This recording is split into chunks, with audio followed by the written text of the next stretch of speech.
आणि मी दुनिता सोमाडके मनापासून स्वागत करतो.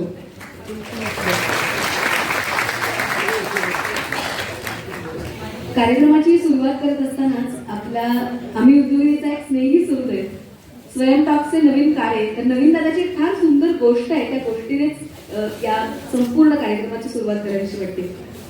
दादाने गोष्ट अशी लिहिली होती की पुण्याहून छत्रपती संभाजीनगरला जाणारी एसटी महामंडळाची शिवनेरी बस स्थानकावर थांबली होती आणि दादाला गाडीत चढायचं होतं. म्हणून दादाने त्या ड्रायव्हर दादाला सांगितलं, जरा दार उघडा. शिरस्ता काय की बटन दाबलं की दरवाजा उघडतो. एकदा बटन दाबलं, उघडला नाही. दुसऱ्यांदा दाबलं तरीही उघडला नाही. तिसऱ्यांदा चक्क ड्रायव्हर दादांनी काय केलं असेल तर बटन दाबताना चक्क एक हात समोर केला आणि हळूच फुंकर मारली आणि दार आपोआप उघडलं. तेव्हा एकदम नवीन दादा म्हणला, क्या बात आहे, ही गोष्ट जादुई असं वाटतं खरं. पण त्याने फार सुंदर ओळ म्हटली होती की ही जादुई फुंकर वाटती. या फुंकरीचा सुद्धा किती उत्तम कर्मयोग झाला.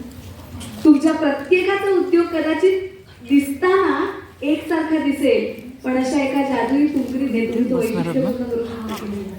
आणि म्हणून ही फुंकर आज तुमच्या सगळ्यांसाठी तेव्हा आज आम्ही सुद्धा तुमच्यासाठी अशीच एक फुंकर देणार आहोत. आणि फुंकर म्हणजे साधी सुधी फुंकर नाहीये, कारण हा ऊर्जेचा मोठा स्रोत आहे. कारण ही फुंकर जेव्हा आम्ही तुमच्यापर्यंत पोहोचवू तेव्हा त्याची प्रतिक्रिया म्हणून तुमच्याकडून सुद्धा तशीच फुंकर आमच्यापर्यंत येणं अपेक्षित आहे. युनिक सुरुवात करू. चला, पॉझिटिव्हिटीची फुंकर आमच्याकडून. फक्त टाळ्या नको, कारण तुमच्याकडून आमच्यापर्यंत पोहोचणारी ऊर्जा सुद्धा यायला हवी. हे काय वन साइडेड गरज बरं.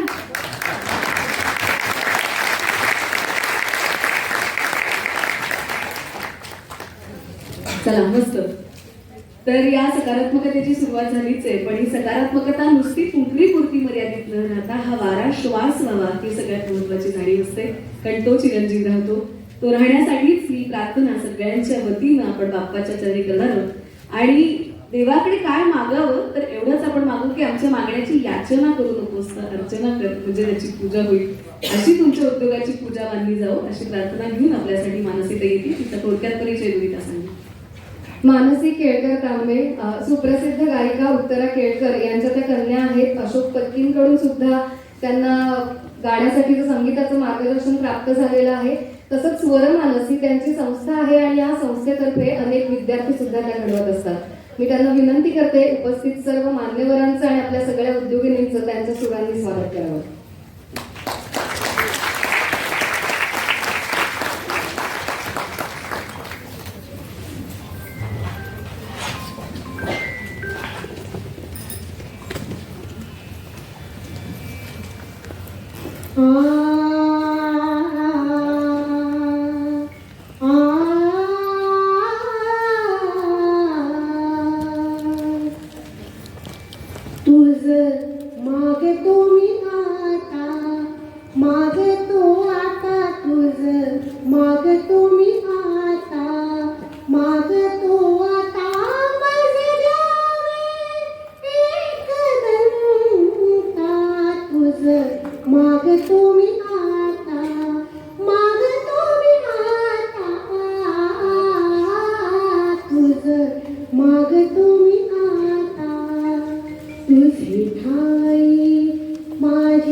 महिला दिनाच्या निमित्त आपण इकडे भेटलेलो आहोत. त्यामुळे थोडंसं एक छोटंसं आपल्याला इन्स्पायर करेल असं एक छोटंसं मी दिल हे छोटासा हे गाणं एक कडवं सादर करतो.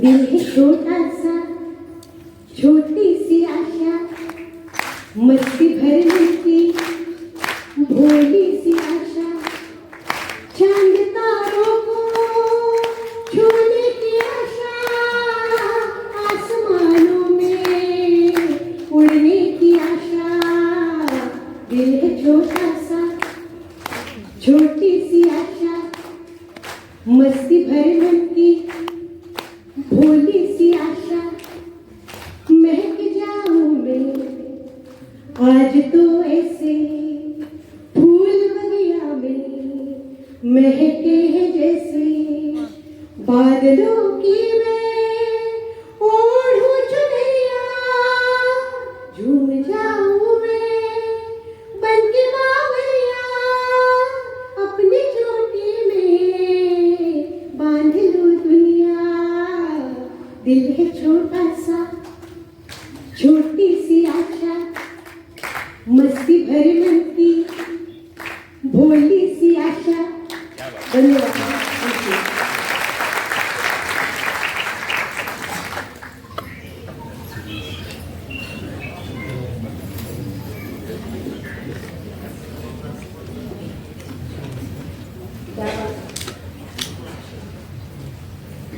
अप्रतिम मानसीताई, खूपच छान. एकदा मानसीताईसाठी मनापासून दाद देऊया. आणि तिने खेळाची इच्छा व्यक्त केली की इच्छा आपल्याही मानसी बुजावी अशीच प्रार्थना कायम आपल्या मनात. चिरंजीव जसं मगाशीच आपण म्हणालो की ही ऊर्जेची देवाणघेवाण आहे आणि ऊर्जेचा आदिम स्रोत, आद्य स्रोत असं आपण ज्याला म्हणतो ती म्हणजे दीपक ज्योती. आणि त्या दीपक ज्योतीकडूनही आपण प्रेरणा घेऊन त्या दीपक ज्योतीला वंदन करून कार्यक्रमाची सुरुवात करतोय. तेव्हा मी मीनाताईंना विनंती करते आजच्या कार्यक्रमाचे सर्व निमंत्रित मान्यवर यांना मंचावरती घेऊन यावं आणि दीप प्रज्वलन करावं. प्राध्यापिका डॉक्टर मनीषा कायंदे, माननीय विजया पाटील, माननीय CA प्रकाश पागे, माननीय जगत शहा, वैजयंती पंडित, डॉक्टर वैजयंती पंडित, सर्व मान्यवरांना विनंती आहे कृपया दीप प्रज्वलनासाठी मंचावर यावं.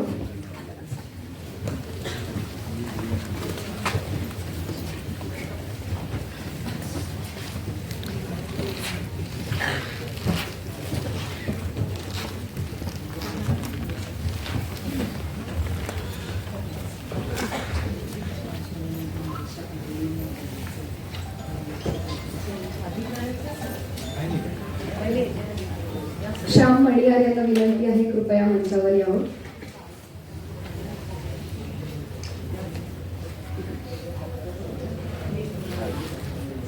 आर्याणाम देवता सूर्यो विश्वचक्षुर जगत्पती कर्मणाम प्रेरको देव पूज्यो ध्येयश्च सर्वदा.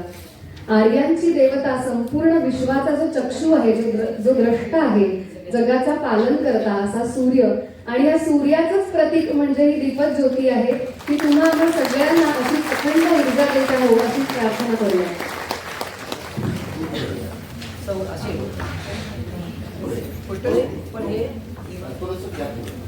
वास्तव्याकडे वळण्याच्या आधी आम्ही मगाशीच म्हटलं होतं की हा सगळा ऊर्जेचा स्रोत आहे.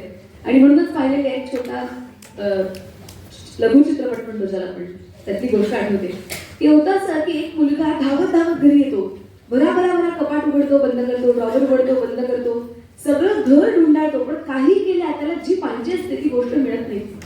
अस्वस्थ होतो खूप, अख्खी बॅग चेक करतो तरी सापडत नाही. एकदम त्याला दरदरून घाम फुटतो, हात थरथरायला लागतात. आता काय होणार? आपल्याला वाटलं का काही व्यसन वगैरे? छे छे, असं काहीच नाही.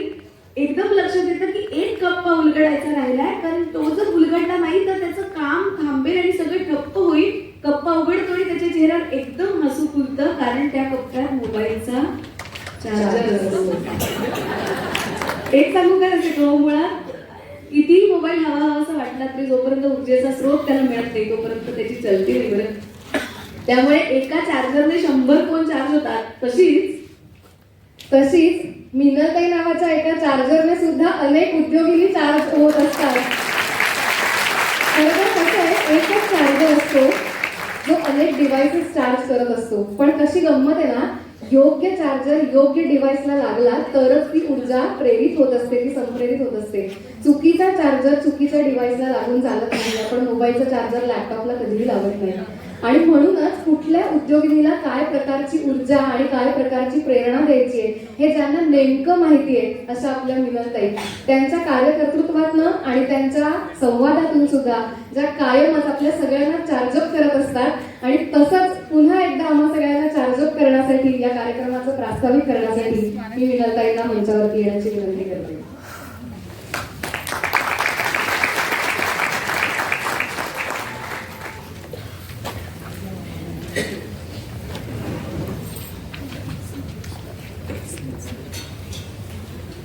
नमस्कार, मी मीनल मोहडीकर. आम्ही उद्योगिनी प्रतिष्ठानची सुरुवात आपण 8 मार्च 1997 ला केली. आज मला खूप आनंद होतोय कारण ह्या मंचावरती आता ज्या दोघी जणी आहेत आपण 27 वर्ष सातत्याने आम्ही उद्योगिनीतर्फे इथे कॉन्फरन्स घेतोय. परंतु या मंचावरती 2 उद्योगिनी अशा आहेत की ज्यांनी आपले उद्योगिनीचे अवॉर्ड घेतलेले आहेत. एक डॉक्टर वैजयंती पंडित, जीवन विज्ञान, तिने त्यावेळेला मेबी 20 इयर्स बॅक तिने त्यावेळेला महिला उद्योगिनींवरती PhD केलेली आहे. आणि दुसरी आमची विजयाताई पाटील फ्रॉम कोल्हापूर, तिला सुद्धा अवॉर्ड मिळालेलं आहे आपलं. तर अशा 2 उद्योगिनी आज आपल्या कार्यक्रमाला हजर आहेत की ज्यांना अवॉर्ड्स मिळाले.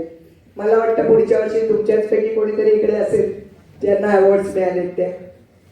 नंतर इथे मनीषाताई कायंदे आहेत ज्या लॉयर म्हणून तुम्हाला सगळ्यांना तुम्ही ओळखता, परंतु त्या स्वतः आमदार आहेत इथल्या. माझं काही चुकलं असेल तर बरोबर करा ताई, कारण त्या स्वतः लॉयर आहेत, महिला लॉयर.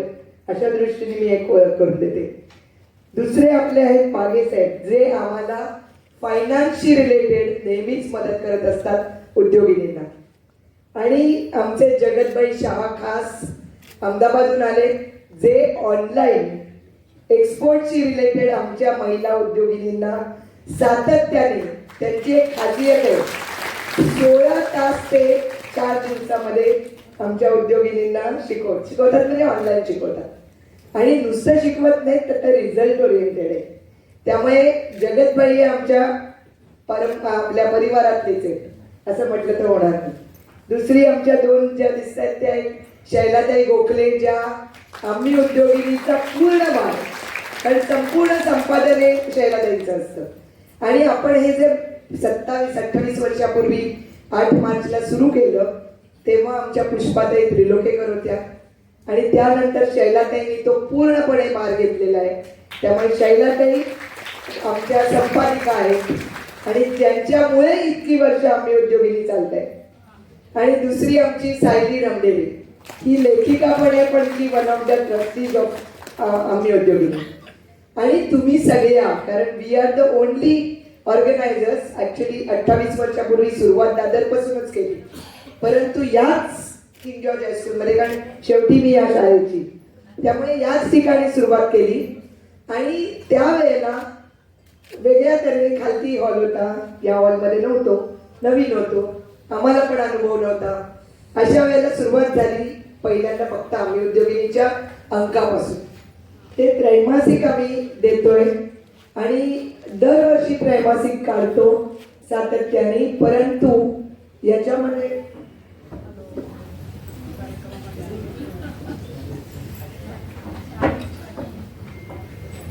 त्रैमासिक काढतो, परंतु काय असतं की हे करत असताना 2020 मध्ये तुम्हाला सगळ्यांनाच माहिती आहे ते सगळं संकट आलं आणि त्या संकटामध्ये एक नवीन दिशा मिळाली. आपण म्हणतो ना एक दरवाजा बंद झाला तर दुसरा दरवाजा उघडतो, त्याप्रमाणे 2020 मध्ये आम्ही उद्योगिनी हे मॅगझिन आम्ही ऑनलाईन केलं. त्यामुळे ही एक नवी दिशा आम्हाला मिळाली. सोनी कॉकटेल म्हणून पुन्हा आमचेच क्लायंट ज्यांना याच्यातलं खूप माहिती आहे त्यांनी ही जबाबदारी उचलली, कारण जबाबदारी उचलणारं कोणतरी पाहिजे ऑनलाईनचं, तर ते त्यांनी उचललं. आणि आपण फक्त महाराष्ट्रात नाही, आता महाराष्ट्रातून ज्योती आलेली औरंगाबादहून, नागपूरहून आमच्या ताई आलेल्या आहेत, म्हणजे प्रत्येक आमच्या ब्रांचेस आहेत सगळीकडे. नाशिक, पुणे, मुंबई, औरंगाबाद, रत्नागिरी, गोवा गोव्यामध्ये सुद्धा आम्ही आहोत. We are there in Maharashtra, Goa, Dubai, Mauritius, Bangkok आणि आता आम्ही त्याच्यातही आहोत, म्हणजे 3 देशात आयलंडमध्ये सुद्धा आहोत. तर बँकॉकमध्ये आहोत, मॉरिशसमध्ये आहोत आणि दुबईमध्ये आहोत. आणि सांगायला आज आनंद का वाटतोय, I was the president of Maharashtra chamber of commerce, industries and agriculture in 2008-2009. That time first time in Maharashtra, कारण तेव्हा मोबाईल वगैरे काही कन्सेप्ट नव्हते, म्हणजे रादर हा मोबाईल सुद्धा नव्हता, ते छोटे मोबाईल होते. त्यावेळेला आम्ही म्हणजे चेंबर ऑफ कॉमर्सनी ॲज अ अध्यक्षा मी 9 जानेवारी ला त्यावेळेला आपण एक कॉन्फरन्स ठेवली होती 2009 मध्ये. परंतु 26/11 बॉम्ब ब्लास्ट झाला आणि लगेचच 9 जानेवारीला ती कॉन्फरन्स होती. त्यावेळेला ऑस्ट्रेलियातून मला फोन आला, विजय जोशी म्हणून, की ताई आम्हाला सांगितलंय डोंट गो टू इंडिया. त्यांना SMS आले होते सगळ्यांना. मी म्हटलं sir you are a Indian, तुम्ही त्यांना सांगा I love my India and you come back to India. आणि खरंच सांगते त्या वर्षी आम्ही ताज लँडसेनला ती कॉन्फरन्स घेतली, पहिल्यांदा महाराष्ट्र चेंबरनी घेतली. त्यावेळेला आमचा दादा आत्ता जो आलाय US मधनं तो सुद्धा होता आणि त्यांनी तो BMMचा अध्यक्ष म्हणून आलेला होता. नंतर तो आहेच नंतरच्या वेळेला. परंतु त्यावेळेला आम्ही पहिलं कार्यक्रम 2008-2009 केला आणि अप्रतिम झाला. त्याच्यानंतर 1 वर्ष महाराष्ट्र चेंबरनी केला, पण सॉरी टू से याच्यानंतर कधीच महाराष्ट्र चेंबरनी ग्लोबल महाराष्ट्र केला. मग आम्ही सातत्याने आता दुबई, मॉरिशस, बँकॉकला जातो. यांच्याकडे जातो जिथे अमित असतो, जिथे मॉरिशसला आमची श्रीकृपा आहे. नंतर दुबईमध्ये आमचे पेशवा हॉटेलवाले येणार आहेत. यांच्याकडे जात असताना आपण दरवर्षी जातो, मग त्यांना का नाही बोलवायचं. म्हणून या वर्षीचं वेगळेपण म्हणजे दुसऱ्या सत्रामध्ये जेवणानंतरच्या तुम्हाला हे सगळे उद्योजक आता आहेत, ते सगळे उद्योजक आहेत आणि हे सुद्धा तुमच्या बरोबर बोलणार आहेत. तर हे करत असताना मी म्हणते की ललित महाडेश्वर ही जी व्यक्ती माझ्या बरोबर तेव्हा सुद्धा होती, तर ती व्यक्ती US मधून आहेच, पण एक आगळं वेगळं काम करत आहे. नंतर सचिन जो मगाशी म्हटलं पेशवा हॉटेलवाला, त्याचा कालच वाढदिवस होऊन गेला, त्यामुळे मी म्हटलं आज आपण तुझा वाढदिवस इथे साजरा करूया. सचिन आणि श्रिया या दोघांनी छोट्याशा हॉटेलपासून सुरुवात केली आणि आता 4 हॉटेल्स चालवतात. बँकॉकमध्ये आणि पटायामध्ये सुद्धा त्यांचं हॉटेल आहे. म्हणजे आपले मराठी उद्योजक तिकडे एस्टॅब्लिश झाले. मग ते आज आपल्याला भेटायला आलेत. बघा किती मोठा दिवस आहे आजचा. त्याच्यानंतर आमचा अमित तर आमच्याबरोबर सातत्याने असतो. त्याच्यामुळे Indo Thai chamber of commerce बरोबर आमची टायअप आहे. आणि अमित हा पूर्वी चायनाला होता, त्यामुळे चायना आणि बँकॉकचं एक मिश्रण असं म्हणायला हरकत नाही. आणि श्रीकृपा वावगे ही बेसिकली बंगाली मुलगी, married with Marathi, sorry ma'am I am saying, but she is Indian. आणि इंडियन एंटरप्रेन्युअर्स आज सगळे आले. ती तिथे बंगाली व्यवसाय करतच होती, परंतु happy to share with you ती आता चितळे बंधूची तिथली डिस्ट्रीब्युटर आहे. त्याच्यानंतर जे आता आले पण नंतर वरती येणार नाहीयेत असे ऑस्ट्रेलियाचे आमचे दोस्त 2 जण नवरा बायको आलेले, गीता परुळेकर आणि काका पुरळे. काका म्हणजे ते मोठे आहेत म्हणून आमचे काका, हे दोघंही आले. आणि त्यांची खरंच स्टोरी एक तुम्हाला सांगते. 2020 मध्ये ते तिथे अडकले म्हणजे मुलाकडे गेले होते, तिथे अडकले. त्यांचा तिथून फोन आला की we won't be able to come to India. म्हटलं काही काळजी करू नकोस. गीता माझी तसं म्हटलं तर सख्खी शेजारी म्हणायला हरकत नाही, पण लहान म्हणजे पूर्वीपासूनची दोस्त.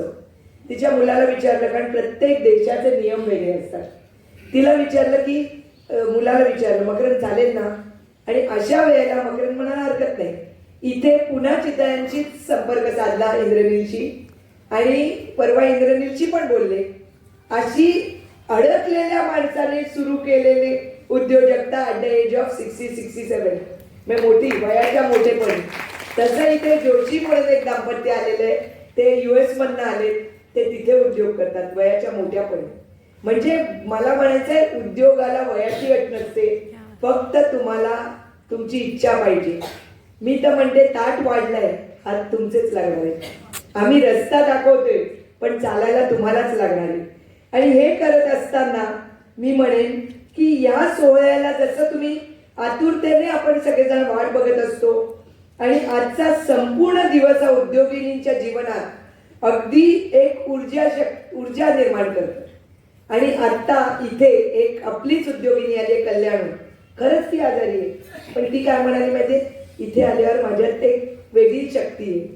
म्हणजे ही जी त्यांच्यात एक आत्मीयता आहे ना, मी तर म्हणेन माय बँक बॅलन्स इज युअर प्रेम. तुम्ही माणसं आहात, हा माझा बँक बॅलन्स आहे.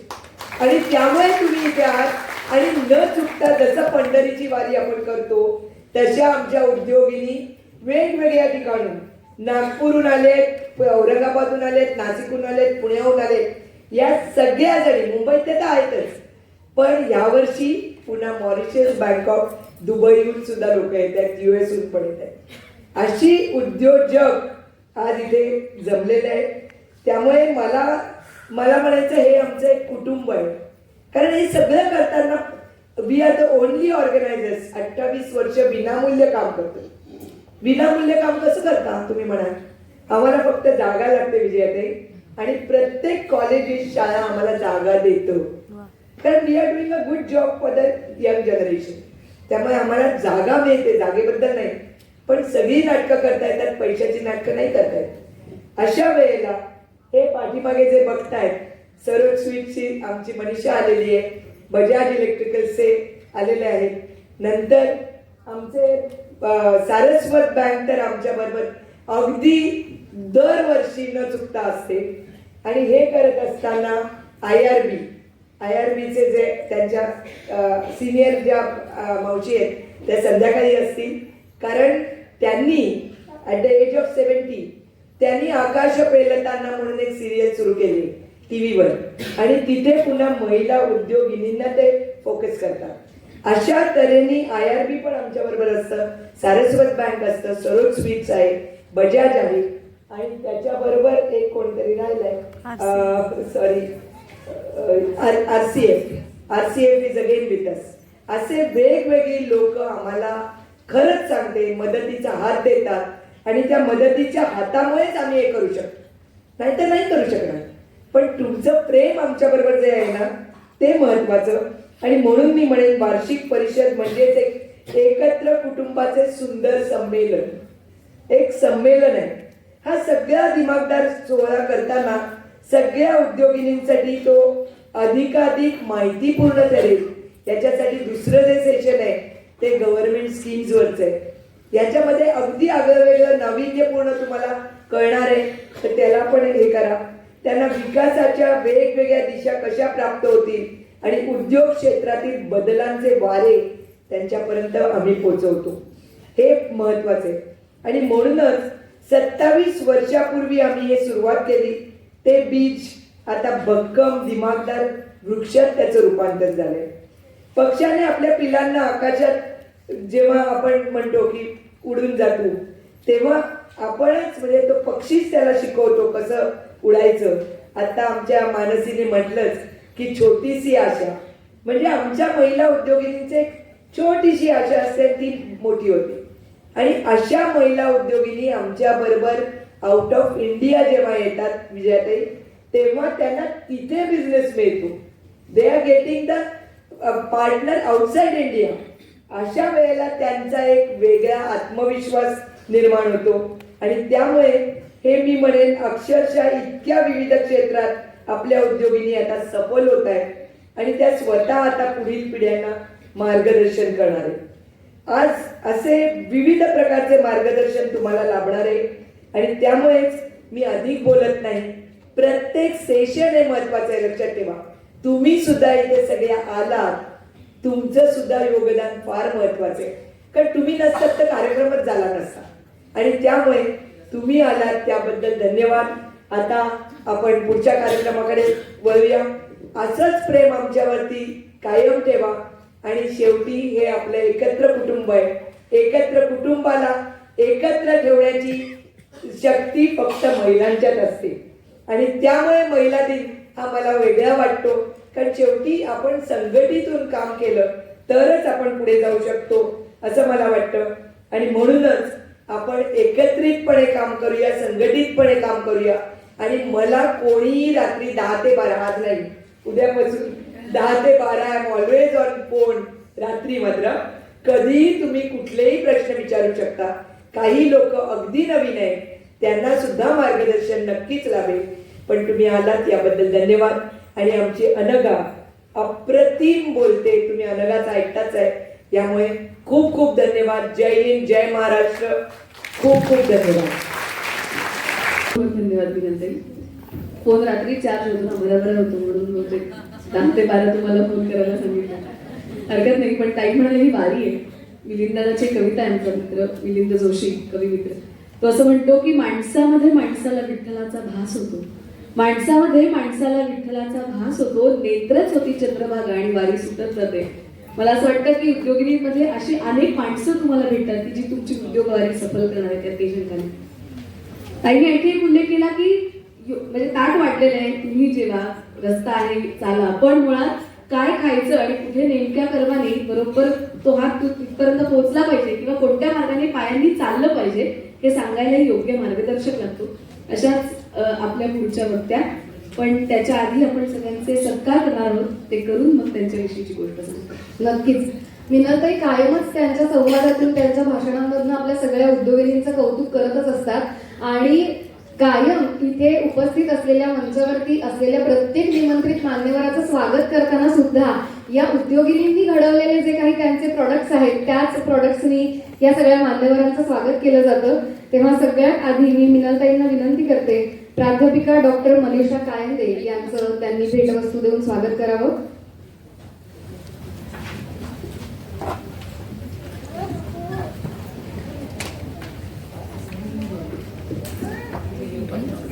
प्राध्यापिका डॉक्टर मनीषा कायंदे, विधान परिषद सदस्य, शिवसेना सचिव आणि प्रवक्त्या.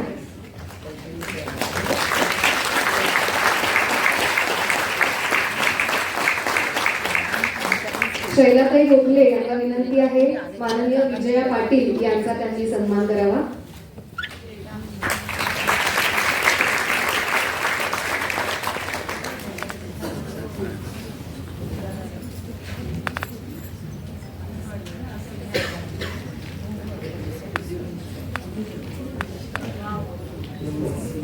हो, मी तुमच्या सगळ्यांच्या प्रतिक्रिया ऐकल्या. चाली नैवेद्य शैली आहेत.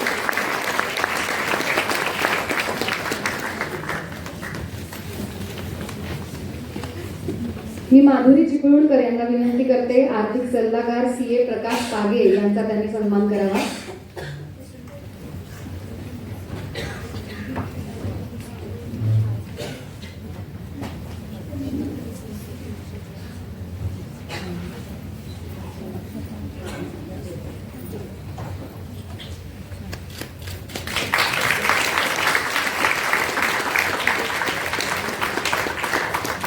यानंतर मी सायली ढमढेरे यांना विनंती करते, ग्लोबल नेटवर्क इन्स्टिट्यूटचे माननीय जगतजी शहा यांचा त्यांनी सन्मान करावा.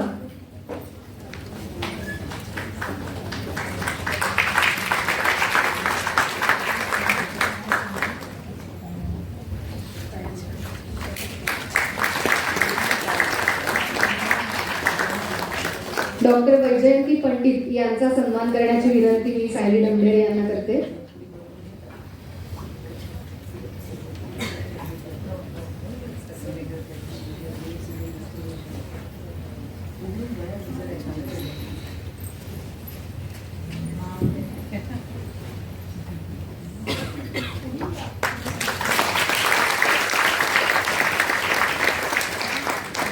सर्वांना मनपूर्वक धन्यवाद. पुढे वळले ती बघाशीच म्हटलं की नेमके पाय कोणत्या मार्गाने चालावे यालाही खूप महत्व असतं.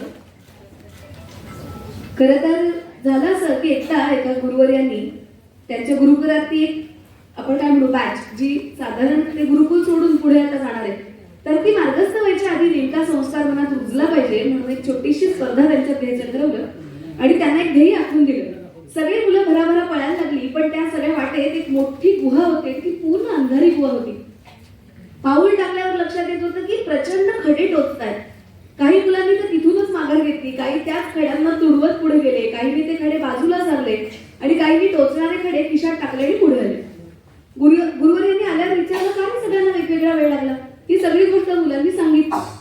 ज्यांनी खडे खिशात टाकले होते त्यांनी गुरुवर्यांनी त्या सगळ्या मुलांना बोलवून घेतलं आणि विचारलं काढा बरं तुमच्या खिशातले सगळे खडे. त्यांनी खडे काढले तर ते सगळे लखलखणारे हिरे होते. तेव्हा बाकीचे चुटपुटले आणि मग म्हणाले अरे आम्ही दगड समजून तिथून परत आलो किंवा तुडवून पुढे गेलो. गुरुवर्य म्हणाले हेच असतं, मार्गातले खडे टोचतील म्हणून खऱ्या अर्थी वेचणारा श्रेष्ठ ठरतो आणि हा संस्कारांचा विराजाला विचार घालता येतो. तोच उत्तम मार्गदर्शन करू शकतो. मनीषा ताईंना दीर्घकाळ प्राध्यापिका म्हणून तरी काम केले. मुलांना घडवायची सवय आणि ही घडणंच फार महत्वाची असते नाही का. अगदी खरं आहे ना. म्हणजे प्राध्यापिका म्हणून विद्यार्थ्यांच्या रूपात तर त्यांनी समाज घडवलेला आहेच, पण त्याचबरोबर असे समाजाला बोचणारे टोचणारे जे काही खडे आहेत, जे समस्या आहेत, जे प्रश्न आहेत, त्या प्रश्नांवर कायमच ते आवाज उठवत असतात. वटवाघुळाच्या प्रजनन ग्रंथीबद्दल त्यांनी जे संशोधन केलेलं आहे त्या संशोधनाबद्दल त्यांना मुंबई युनिव्हर्सिटीकडून डॉक्टरेट प्रदान झालेली आहे. त्याचबरोबर 11 वर्ष मुंबई महानगरपालिकेच्या शिक्षण समिती सदस्य म्हणून त्यांनी काम पाहिलेलं आहे. तसंच डिस्ट्रिक्ट प्लॅनिंग आणि डेव्हलपमेंट कमिटीच्या सदस्याही त्या होत्या. महिला दक्षता समिती मुंबई पोलीसच्या सदस्य म्हणून सुद्धा त्यांनी काम बघितलेलं आहे. तसंच अवनी संस्थेतर्फे महिलांच्या समस्यांसाठी त्या काम करतात. मी प्राध्यापिका डॉक्टर मनीषा कायंदे यांना विनंती करते की त्यांनी आपलं मनोगत व्यक्त करावं.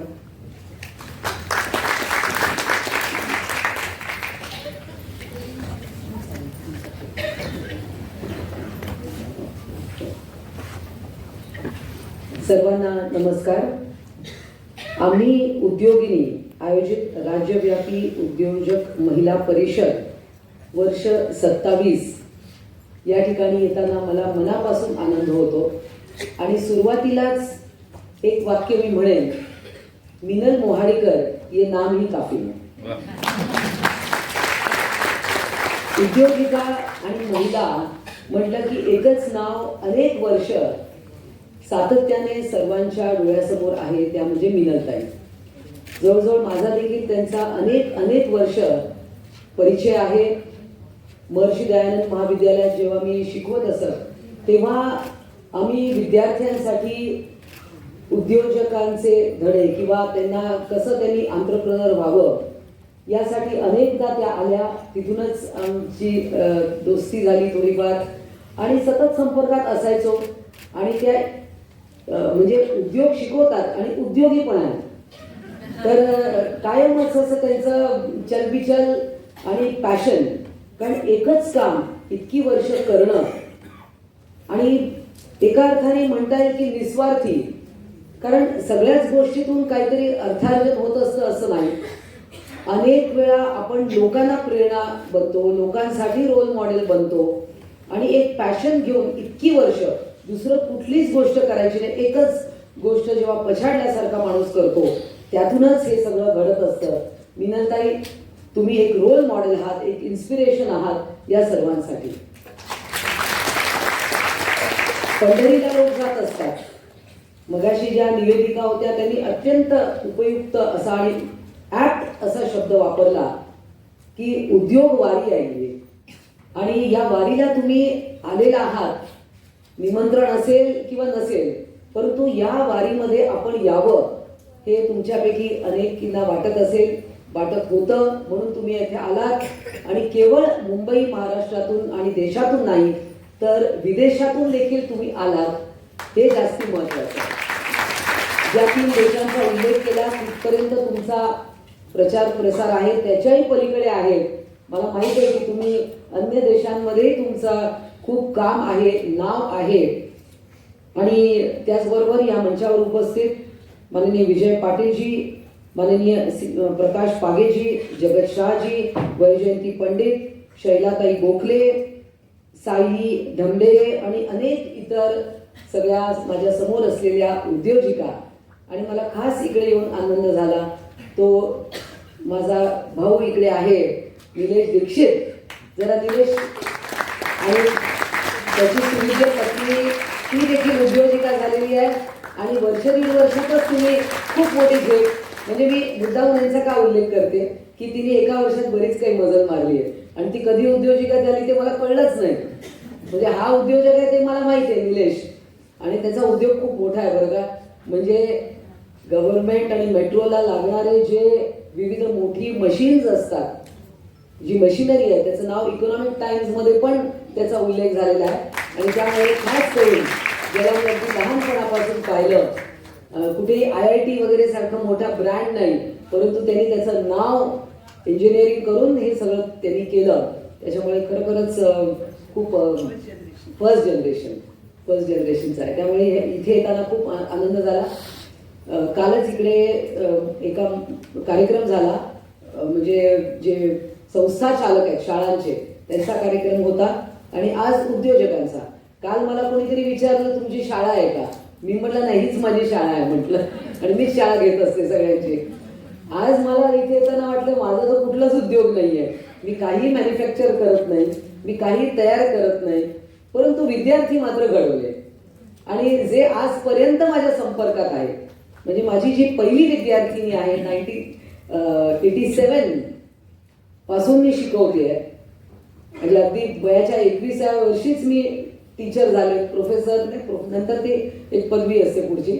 परंतु त्या वेळेपासूनचे विद्यार्थी माझ्या संपर्कात आहेत, ते आज वेगवेगळ्या क्षेत्रात आहेत आणि ते संपर्कात आहेत. आणि आजही आम्हाला काहीतरी टीचर्सना विचारतात की माझं असं असं काहीतरी अडलंय तर काय करावं.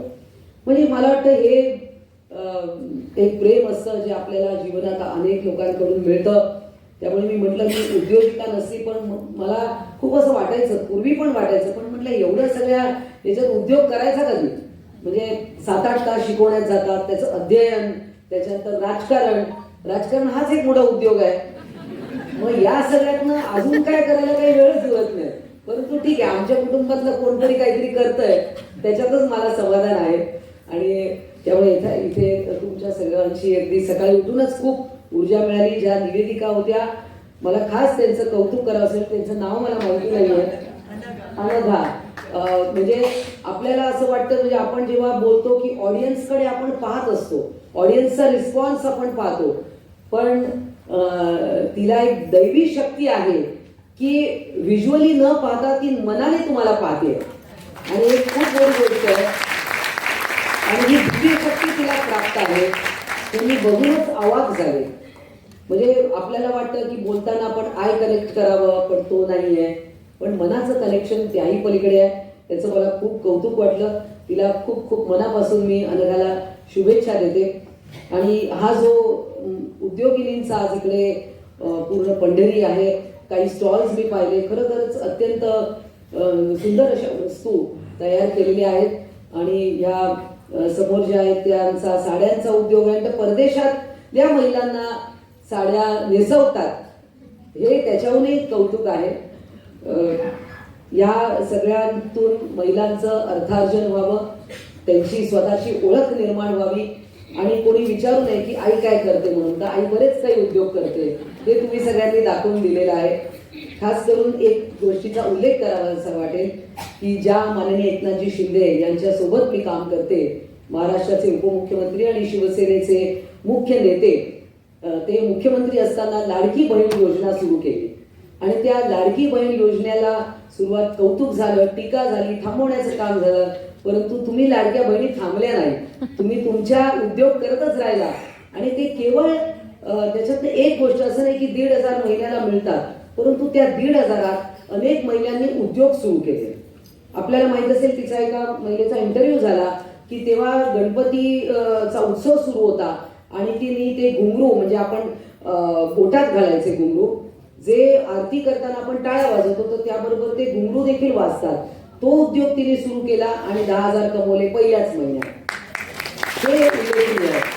म्हणजे एखाद्या गोष्टीची आपण कधी कधी टीका करतो, पण त्यातनं महिला काय करू शकतात हे आपण पाहिलं. दुसरं, मी आत्ताच नागपूरला गेले होते आणि त्या ठिकाणी 3,000 लाडक्या बहिणी एकत्र आल्या आणि त्या लाडक्या बहिणींनी क्रेडिट सोसायटी चालू केली. म्हणजे त्या पैशातून त्यांनी क्रेडिट सोसायटी चालू केली. त्यांचाही सत्कार परवा झाला. माननीय मंत्री आदिती ठाकरे यांनी सुद्धा त्यांचं कौतुक केलं, त्यांच्यावर एक ऑनलाईन मीटिंग घेतली, हे उल्लेखनीय आहे. त्यामुळे महिलांना कल्पनाशक्ती खूप असते, फक्त एक थोडी मदत हवी असते, प्रेरणा हवी असते. त्या या सगळ्या मंचावर बसलेल्या रणरागिणी आणि तुमच्यासारख्या रणरागिणी ज्या आहेत त्या करू शकतात. आजच्या दिवशी मला असं वाटतं एवढंच बोलणं उचित आहे. आज बरेच कार्यक्रम आहे, रविवार असले तरी चालूच असतं काही ना काही, परंतु पुन्हा एकदा तुम्हा सर्वांना मनापासून खूप खूप शुभेच्छा. मिनलताई, तुम्हाला मी उद्योजिका नसताना तुम्ही मला बोलवून तो मान सन्मान दिला त्याबद्दल धन्यवाद.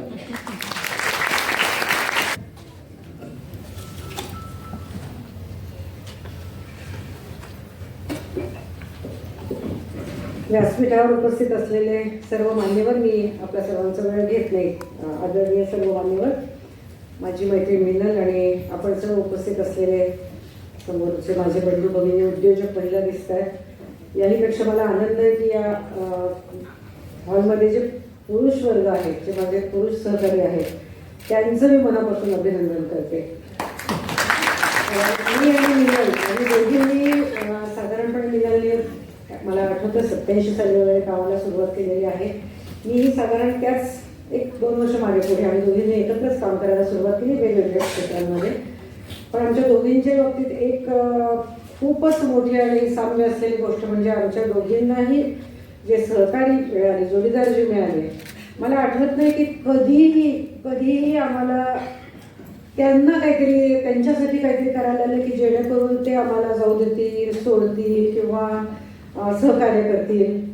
तेव्हा हे फार महत्त्वाचं असतं की घरातनं पहिल्यांदा आपल्याला अतिशय भक्कम साथ लागते. नाही तर आपण पुढे जातो, ज्याला जायचं तो काम करतो, पण मग थोडी तारेवरची कसरत होते. म्हणजे आधी घरातलं सगळ्यांचं अशी मारामारी करायची म्हणजे शाब्दिक, आणि मग बाहेर आपण तसं पडायचं असं असतं. त्याच्यामुळे हे फार महत्त्वाचं आहे. त्याच्यामुळे अगदी माझा पहिला मूलमंत्र असा आहे अलीकडच्या काळात, आम्ही उद्योजिका होते ह्या 86-87 पासूनच्या आम्ही उद्योजिका. काळ खूप बदलला आहे. आजही आम्ही काम करतो, याचं कारण आम्ही अपडेट राहतो. पूर्वी आम्ही असं भाषणात सांगायचो की जिद्द असायला पाहिजे, चिकाटी असायला पाहिजे, हार्डवर्क पाहिजे. मग मी हळूहळू माझं एक पुस्तक आलं सेकर. मग मी हार्डवर्कपेक्षा स्मार्टवर्क कसं महत्त्वाचं आहे ह्याचा मला शोध लागला त्या काळामध्ये. त्याच्यामुळे आम्हाला लोकांना वाटायचं की आम्ही फार पुढे आहोत, असं नाही. आणि आता ह्याला कशालाही फारसं काही महत्त्व राहिलं नाही आहे. या सगळ्या बेसिक गोष्टी झाल्या. माझ्या काळामध्ये मी माझ्या संस्थेमध्ये असं सांगायचे वर्तमानपत्राच्या की तुम्ही वेळेवर येता, तुम्ही हार्डवर्क करता, चांगलं काम करता आणि तुमच्यात प्रामाणिकपणा आहे, हे तुमच्या बेसिक गरजा आहेत. आउट ऑफ द वे जाऊन तुम्ही काय करता त्याच्यावर मी तुमचे पगार वाढवायचे का नाही हे ठरवणार, हे माझं अगदी ठरलेलं तत्व होतं. आता हे सगळंच बेसिक झालेलं आहे. आता आर्टिफिशियल इंटेलिजन्स आलेलं आहे. आता मी आपल्या बँकॉकहून आलेल्या आम्ही 5-10 मिनिटं बोललो असू, पण त्यांचा तो उत्साह, त्यांची ती समजून घेण्याची वृत्ती, समोरचा माणूस काय करतोय, तो कशातनं पुढे आलेला आहे, हे गुण हल्ली कमी झालेले आहेत. कारण हल्लीची जी तरुण पिढी आहे त्यांना मागे काय झालं याच्याशी काही घेणं देणं नाही आहे.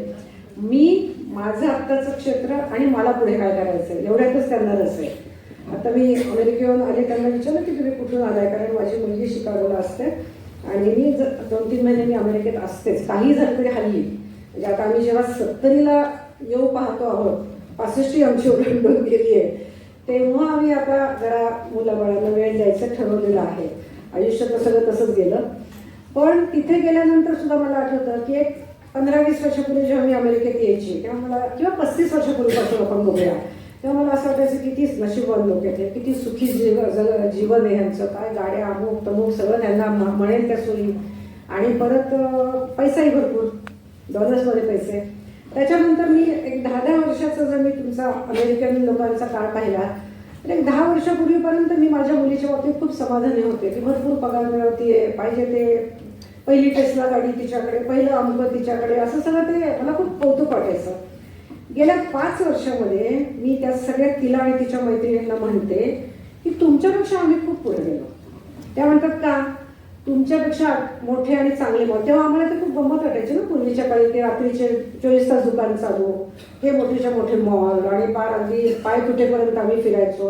आता तुम्ही दिल्ली, मुंबई, अगदी छोट्या छोट्या तालुका लेवलही बघता, प्रचंड मॉल निर्माण झालेले आहेत.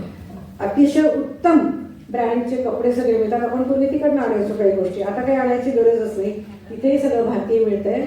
सगळ्यात महत्त्वाचा फरक झाला भारतामध्ये पैसा चांगला मिळायला लागलेला आहे, मुलांना काम मिळायला लागलेलं आहे.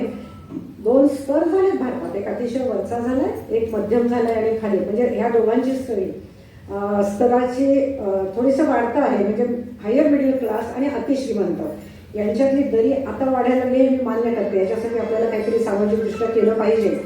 पण तरीसुद्धा जे काम करतात, जे उत्तम पैसा मिळवत आहेत इथल्या, म्हणजे माझी मुलगी तिथली आणि माझी इथली मुलगी यांच्यात आत्ता हा फरक आहे की तिथली मुलगी प्रचंड पैसा मिळवतीये, तिला काय पाहिजे ते मिळतंय, तिला पण एक मुलगा आहे, हिला पण एक मुलगा आहे.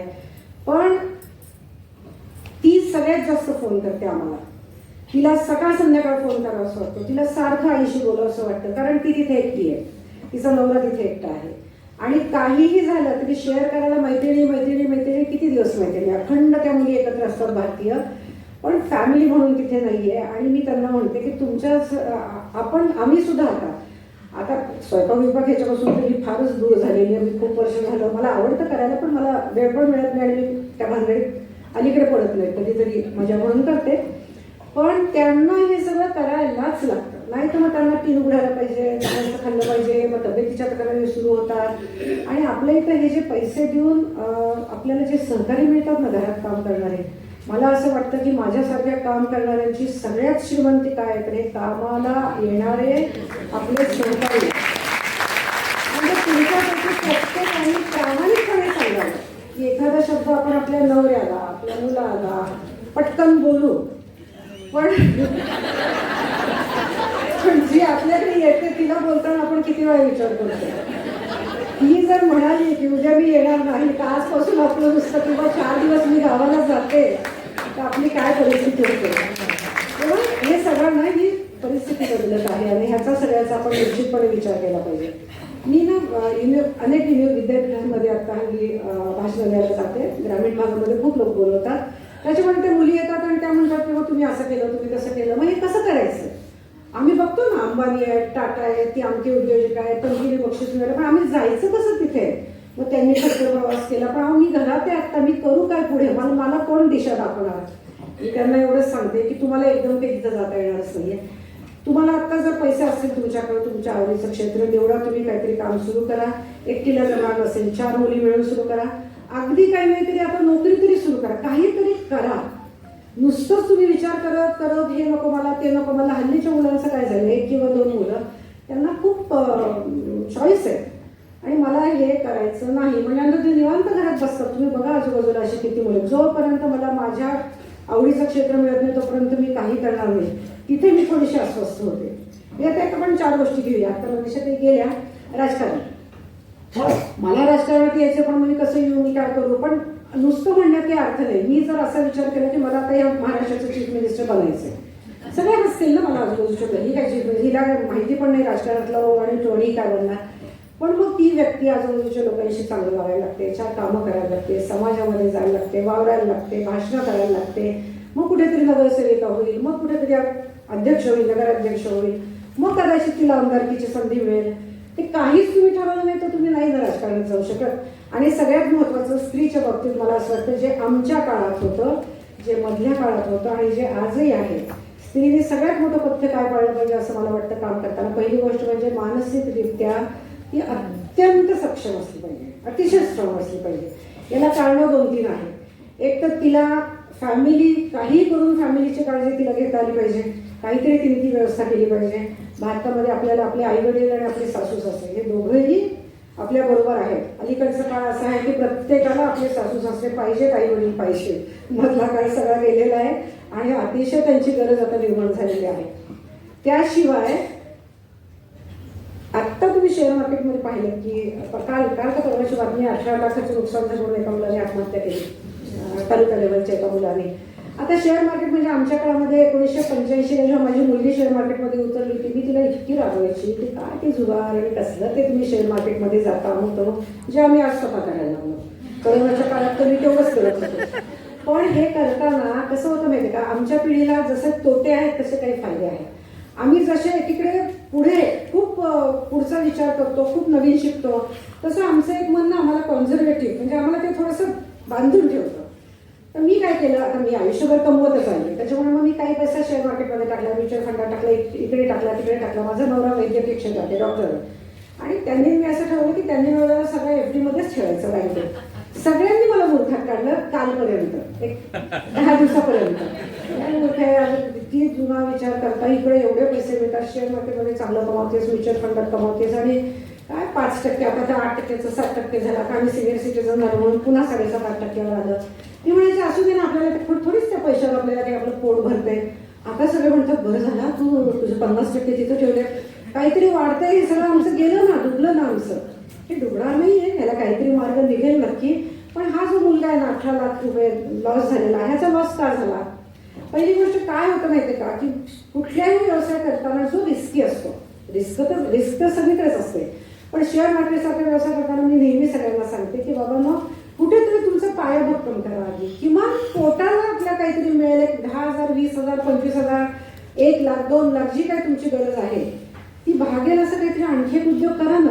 पूर्ण तुम्ही सगळं जर त्याच्यामध्ये झोपून दिलं आणि मग आज काय झालं, ट्रम्प येणार आपल्याला माहित नाही, आपल्या लोकल परिस्थिती काय आपल्याला माहित नाही, राज्यात काय होईल आपल्याला माहित नाही, कोणाचं सरकार येईल, कोण काय निर्णय घेईल. हे फक्त शेअरचं नाही, कुठलाही उद्योग असेल तरी हीच परिस्थिती आहे. त्याच्यामुळे तुमच्या उद्योगामध्ये तुम्हाला कितीही पॉझिटिव्ह विचार करा, सकारात्मक व्हावा, सगळं खरं आहे, पण कुठेतरी एक धोका सुद्धा असू शकतो, ही जाणीव कुठेतरी असली पाहिजे आणि त्याचं आपल्याला पूर्ण त्याची बांधणी करता आली पाहिजे. आर्थिक बांधणी ही अतिशय महत्त्वाची.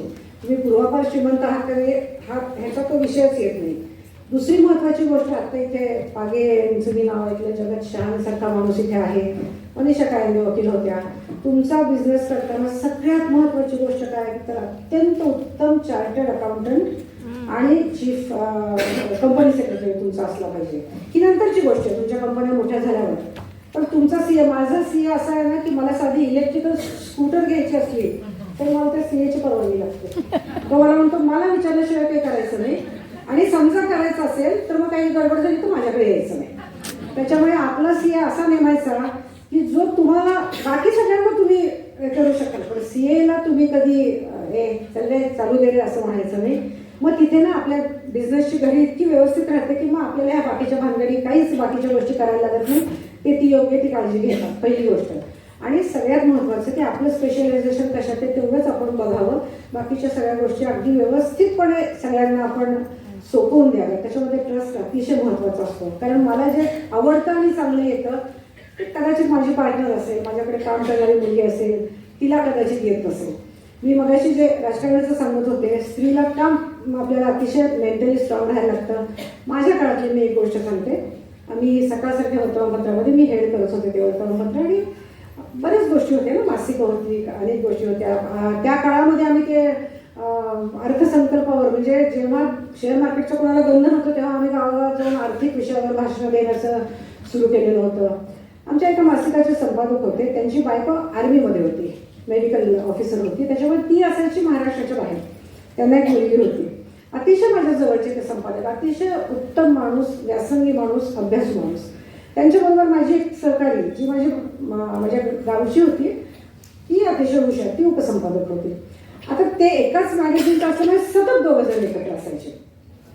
अख्ख्या वर्तमान, आणि मी स्वतः तर सकाळी हेड करत होते, तेव्हा मी जनरल मॅनेजर होते, डायरेक्टर होते. अखंड त्या दोघांबद्दल बोलणं, या दोघांचं काहीतरी आहे, अफेअरच आहे, दोघं सतत एकत्रित जातात, ती त्याला सोडते, तो तिला सोडतो, तो त्याच्या आयुष्यात अतिशय खुश, ती तिच्या आयुष्यात खुश, तिचा नवरा अतिशय उत्तम पत्रकार, तिला एक मुलगा, त्याला एक मुलगी, आणि सगळं छान. आणि ते त्यांना, आणि मी तिला विचारायची, म्हणजे मी थोडी कधी कधी अस्वस्थ व्हायची, मी लोकांना बोलायची, माझ्या कानावर आलं तर मग मी तिला एके दिवशी म्हटलं की अगं, नाव घेत नाही येतं तिचं, पण मी तिला म्हटलं की तू एवढी शांत कशी असतेस, डिस्टर्ब कशी होते. कारण मला असं वाटायचं मी तिच्या मागे असते तर कदाचित मी त्या संपादकांबरोबर जास्त बसणं उठणं टाळलं असतं का, मी मग गाडीतनं जाणंच बंद केलं असतं का, इतकं ऐकलं. ती म्हणजे असं झटकून टाकते, म्हणजे मी असल्या गोष्टींकडे लक्ष देत नाही. म्हणजे मला माहिती आहे, कारण माझ्या नवऱ्याला माहिती आहे म्हणजे कोण आहे आणि काय आहे.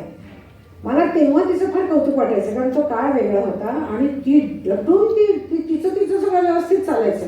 आणि घरी आम्ही तिला बघायचो, इतकं त्या दोघांवर कसं प्रेम. त्याची बायको नेहमी पुण्यात येणार, तो मुलीला सांभाळत होता संपादक, पण त्याची बायको येणार. तेव्हा ही गोष्ट की मी आपल्या इथं सगळ्यात सोपी स्त्रीच्या बाबतीत असते. राजकारणात स्त्री गेली, पुढे जायला लागली, ती जरा अशीच आहे असं म्हणलं आणि तिचे पाय ओढले की ती जर ती मनाने स्ट्रॉंग असेल तर ती घाबरते, आणि बाकीच्यांना मला लगेच संधी मिळते ना पुढे जायची. तुम्हाला मागे खेचायच्या गोष्टी आहेत. एखादी स्त्री ऑफिसमध्ये अतिशय हुशार असल्याने तिला प्रमोशन मिळायला लागले की म्हणायचं अरे काहीतरी करते वाटतं ही बॉस बरोबर काही भानगड नाही आहे ना हिची. ती काहीतरी बॉसची चपलूसी. आता ती जर खूप चांगलं काम करत असेल तर ती सारखी बॉस तिला बोलवणारच ना. आपल्याला जो उत्तम सहकारी असतो त्याला सारखं हात बोलवायला लागतं. मग ते असं काहीतरी बोलायचं. तुम्ही ॲक्ट्रेस बघता, चांगली उत्तम काम करणारी एखादी अभिनेत्री असेल, ती जर खूप चांगली दिसायला असेल आणि एकदम पुढे आली की आपण अनेक लोक काय म्हणतात, काहीतरी भानगड दिसते, हिलाच कशी काय रोल मिळतात. त्यामुळे या सगळ्याकडे लक्ष न देताच पुढे जाता आलं पाहिजे आणि हे अतिशय महत्त्वाचं आहे. तेव्हा मेंटली मी जे स्ट्रॉंग म्हणते ते फक्त अर्थात तब्येतही चांगली असली पाहिजे. म्हणजे मी आणि मिनल अनेक गोष्टीत एकत्र आहोत. त्याच्यामध्ये मला वाटतं 4-5 वर्ष तिने खूप पोटाचा त्रास सहन केलाय. मी तर सगळीकडे म्हणजे विमानातलं सुद्धा मी छोटा कुकर घेऊन फिरायचे एक काळ असा होता. कारण आम्हाला ना आमच्या काळामध्ये आम्हाला मेंटल स्ट्रेस जास्त होता. सासरच्या जबाबदाऱ्या खूप मोठ्या होत्या, मुलांच्या जबाबदाऱ्या होत्या, बाकीच्या अनेक गोष्टी होत्या आणि मग ते आम्हाला नाही तेवढं आम्हाला नाही जमलं जेवढं अलीकडच्या मुलींना जमतं. त्याच्यामुळे मग ते सगळं स्ट्रेस तो सगळा पोटावर येतो. सगळा स्ट्रेस शेवटी पोटावर येतो तुमच्या आणि मग ते पोटाचे त्रास सुरू होतात. मग मी एवढं सगळं घेऊन सगळीकडे जायची.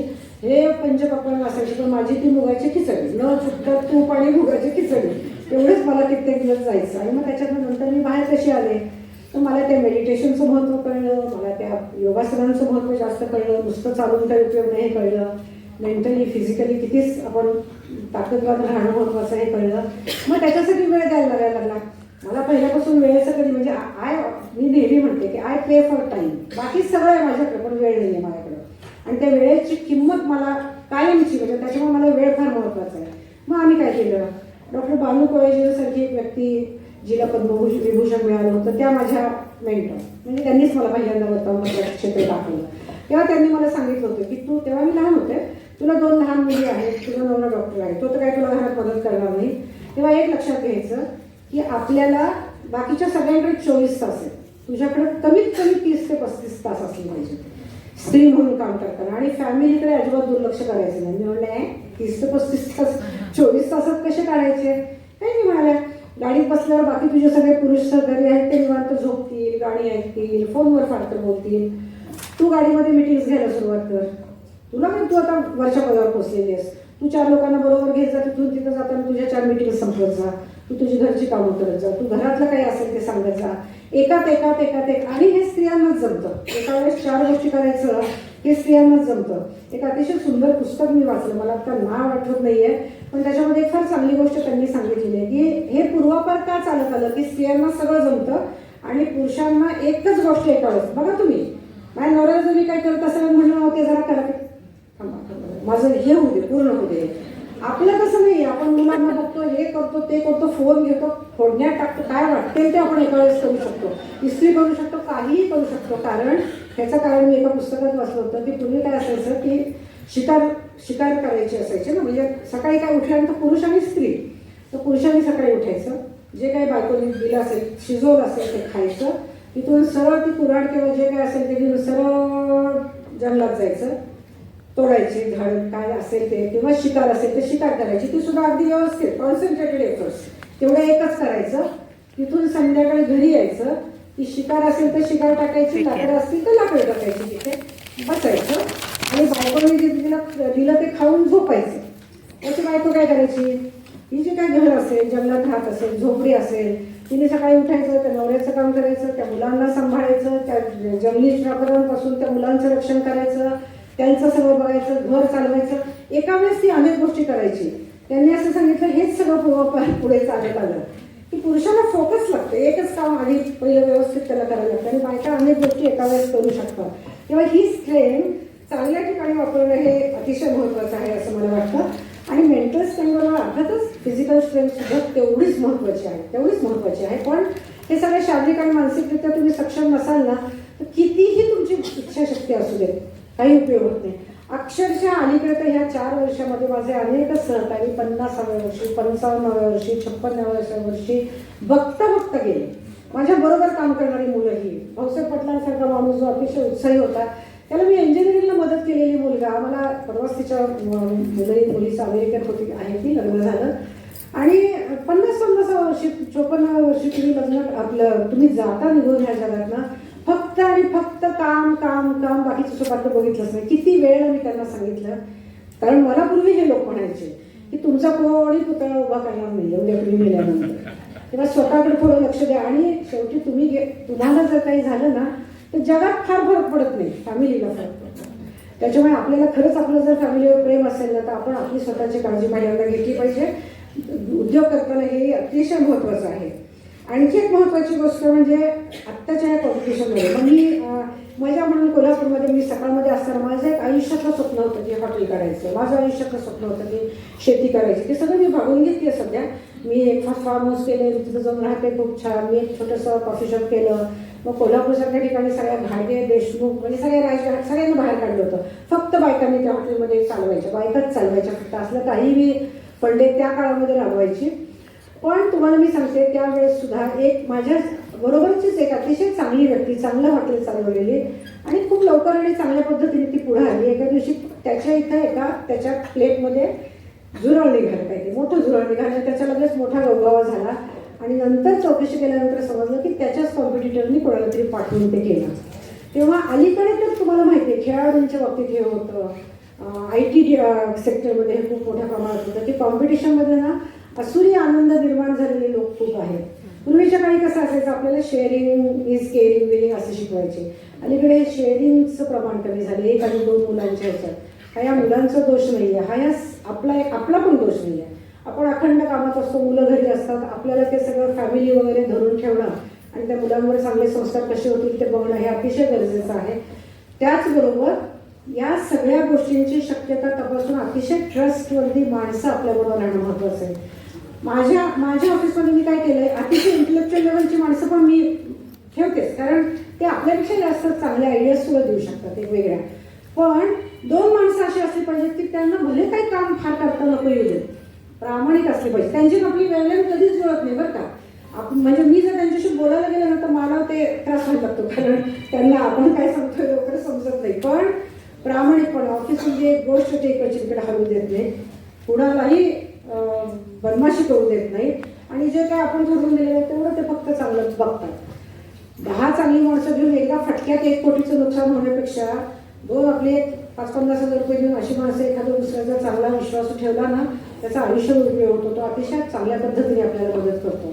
आणि सगळ्यात महत्त्वाची गोष्ट म्हणजे आपल्याबरोबर आपण जेव्हा कमावतो, मी समजा एक 10 लाख रुपये कमवत असेल तर 10% वाटा माझ्यातले 1 लाख रुपये हे माझ्या सहकाऱ्यांना घरातले हे आपला हा वाटा काढूनच ठेवायचा समाजाचा. मी नेहमी म्हणते अमेरिकेमध्ये मी जाते ना तर तुमच्या इथं एक पद्धत फार आहे की म्हणजे मला स्वतःला त्याचा त्रास होतो पण मला ते करायला लागतं की तिथे आपण हॉटेलमध्ये जेवायला गेलो 20% टिप.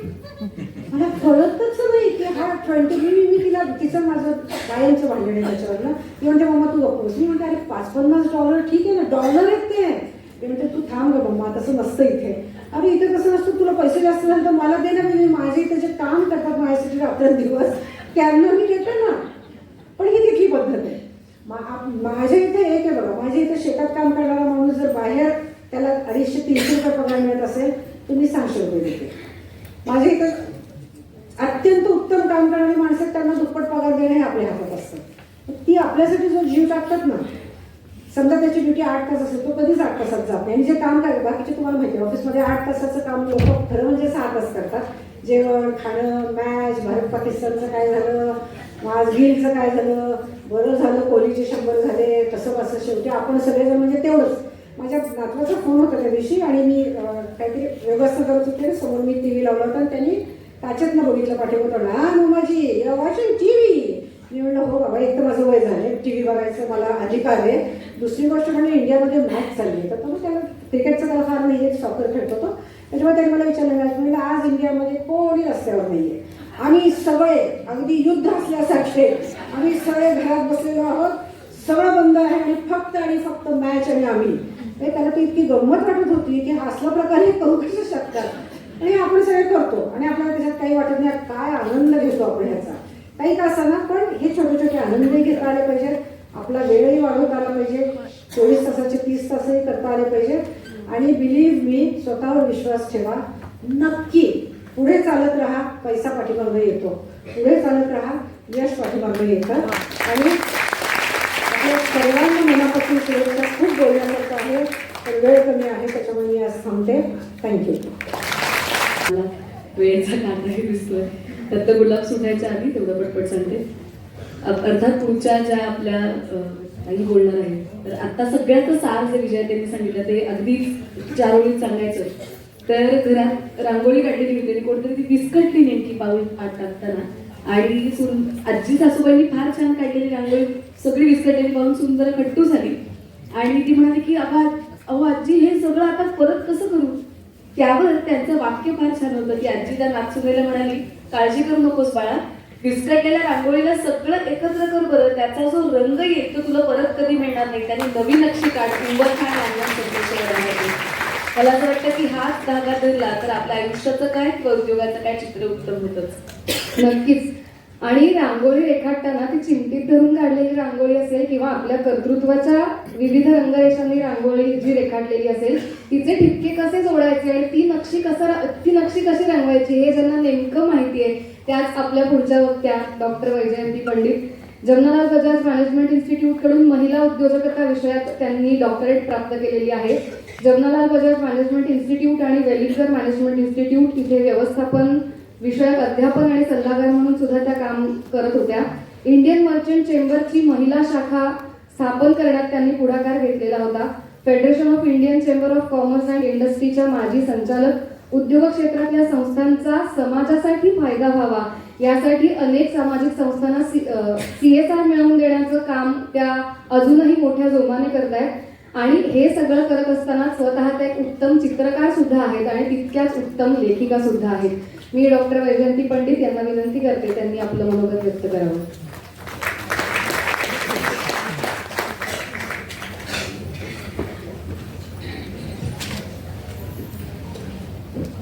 हरिओम. व्यासपीठावर बसलेले सगळे मान्यवर, माझ्या सगळ्या महिला मैत्रिणी, महिला उद्योजक मैत्रिणी, लाडक्या बहिणी आणि सगळे पुरुष आणि इथे जमलेले सगळे आज जे ह्या सोहळ्यासाठी जमलेले आहेत. ही अक्षरशः पंढरीची वारीच म्हटली तरी चालेल. म्हणजे मिनलताईंचं दरवर्षी जो हा सोहळा होतो त्याच्यात मी दरवर्षी बरेच वेळ आलेली आहे. म्हणजे इथे इंडियात असले तर आलेली आहे, ट्रॅव्हलिंग नसले तर आलेली आहे. आणि इथे जी काही ऊर्जा मिळते, जी काही एनर्जी मिळते आणि सगळ्यांना बघून जो काही आनंद होतो ते म्हणजे अगदी दिवाळी दसऱ्याहूनही जास्ती सेलिब्रेशन वाटतं. आणि प्रत्येक महिलेमध्ये जे काही उत्स्फूर्त आपल्याला जे काही मिळतं त्याच्याकडून ते पाहण्यासाठी आणि ते अनुभवण्यासाठी मी दरवर्षी इथे येते. आणि जेव्हा मिनलताई म्हणजे लिव्हिंग इन्स्टिट्यूशनच आहे, म्हणजे एक संस्था म्हटली तरी चालेल. त्यांचं नेटवर्किंग, त्यांचं काम, त्यांचं इतक्या वर्षांचं सातत्याने काम, म्हणजे उद्योजकता ते आहेतच पण जे सगळीकडे नेटवर्किंग आता तर ग्लोबल झालेलं आहे त्यांचं. म्हणजे नुसतं भारतापुरतं किंवा महाराष्ट्रापुरतं नसून ग्लोबल झालेलं आहे. आणि इतकं सुंदर काम ते इतके वर्ष करतायत. तर थोडासा हातभार लावून काहीतरी आपल्या ज्या काही आपले जे काही अनुभव आहेत ते इथे शेअर करायला मिळावेत म्हणून मला इथे बोलवलं गेलं. त्याबद्दल मनपूर्वक मला हे वाटतं. बिग थँक्यू, धन्यवाद. आणि सगळ्यांबरोबर मला इथे शेअर करायला 2 गोष्टी मी विचार करून आलेली आहे तर ते मी तुम्हाला सांगते. आता थोडंसं माझी बॅकग्राऊंड सांगते की मी इंडियन मर्चंट चेंबरची जी महिला शाखा आहे त्याचं I was instrumental in building that account. ती सगळ्यात मोठी मानली जाते भारतातली. आणि त्यावेळेला ते काम आम्ही करत असताना त्यावेळेला महिला उद्योजकांचा विषय अजिबात म्हणजे कोणी महिला बाहेर पडतच नसायच्या. त्यामुळे तो विषय अगदी नवीन होता. आणि ते काम बघून इंटरनॅशनल लेबर ऑर्गनायझेशनने आम्हाला प्रोजेक्ट्स दिले. आणि तेव्हा महिला सक्षमीकरण म्हणजे वुमन एम्पॉवरमेंटचे प्रोजेक्ट्स होते आणि ते आम्ही अनेक ठिकाणी राबवले. त्यामध्ये असं दिसून आलं की महिलांना म्हणजे उद्योग करताना बऱ्याच काही अडचणी येतात. आणि त्या सगळ्याचा अभ्यास करता अनेक महिलांना भेटून मला हे लक्षात आलं की आपण ह्यावर अगदी सखोल अभ्यास केला पाहिजे. आणि म्हणून मी जमनालाल बजाजच्या इन्स्टिट्यूटमध्ये परीक्षेला बसले. म्हणजे शिक्षण सोडून अनेक वर्ष झाली होती. MA पॉलिटिक्स झाले होते आणि इंडियन मर्चंट चेंबरमध्ये सर्व्हिस करत होते. आणि 20 वर्षानंतर ती एंट्रन्स एक्झाम होती. आणि ती एंट्रन्स एक्झाम जी होती ती ऑल ओव्हर इंडियाची होती आणि सगळे त्याच्यात हे होते 20-20 मिनिटाचे पेपर होते. आणि ते माझे 13 मिनिटात प्रत्येक संपत होते. आणि बाकी सगळे लोक लिहित होती, बाकी सगळे जे विद्यार्थी लिहित होते. मला नक्की वाटलं की आपण याच्यात फेल होणार, आपण काही याच्यात पुढे जाणार नाही. पण लकीली त्याच्यात मी पास झाले. आणि तो इंटरव्ह्यू जो घेतला गेला जमनालाल बजाजच्या डीन होत्या तेव्हा मणेरीकर म्हणून त्या डॉक्टर मणेकर. त्या म्हणाल्या तुला इथून कशाला PhD करायची, तू SNDTच जा ना, तुला महिलांच्या विषयावर करायची. तर इथे मॅनेजमेंट इन्स्टिट्यूट आहे, इथे तुला का PhD करायची इच्छा आहे. तो म्हटलं नाही मला इथेच करायची इच्छा आहे. तर ते म्हणाले आमच्याकडे गाईड नाही, माझ्याकडे ऑलरेडी 11 विद्यार्थी आहेत, तू कुठेही तुझा आपला गाईड शोध आणि तू तुझी PhD तू बघ कोण भेटतं तुला.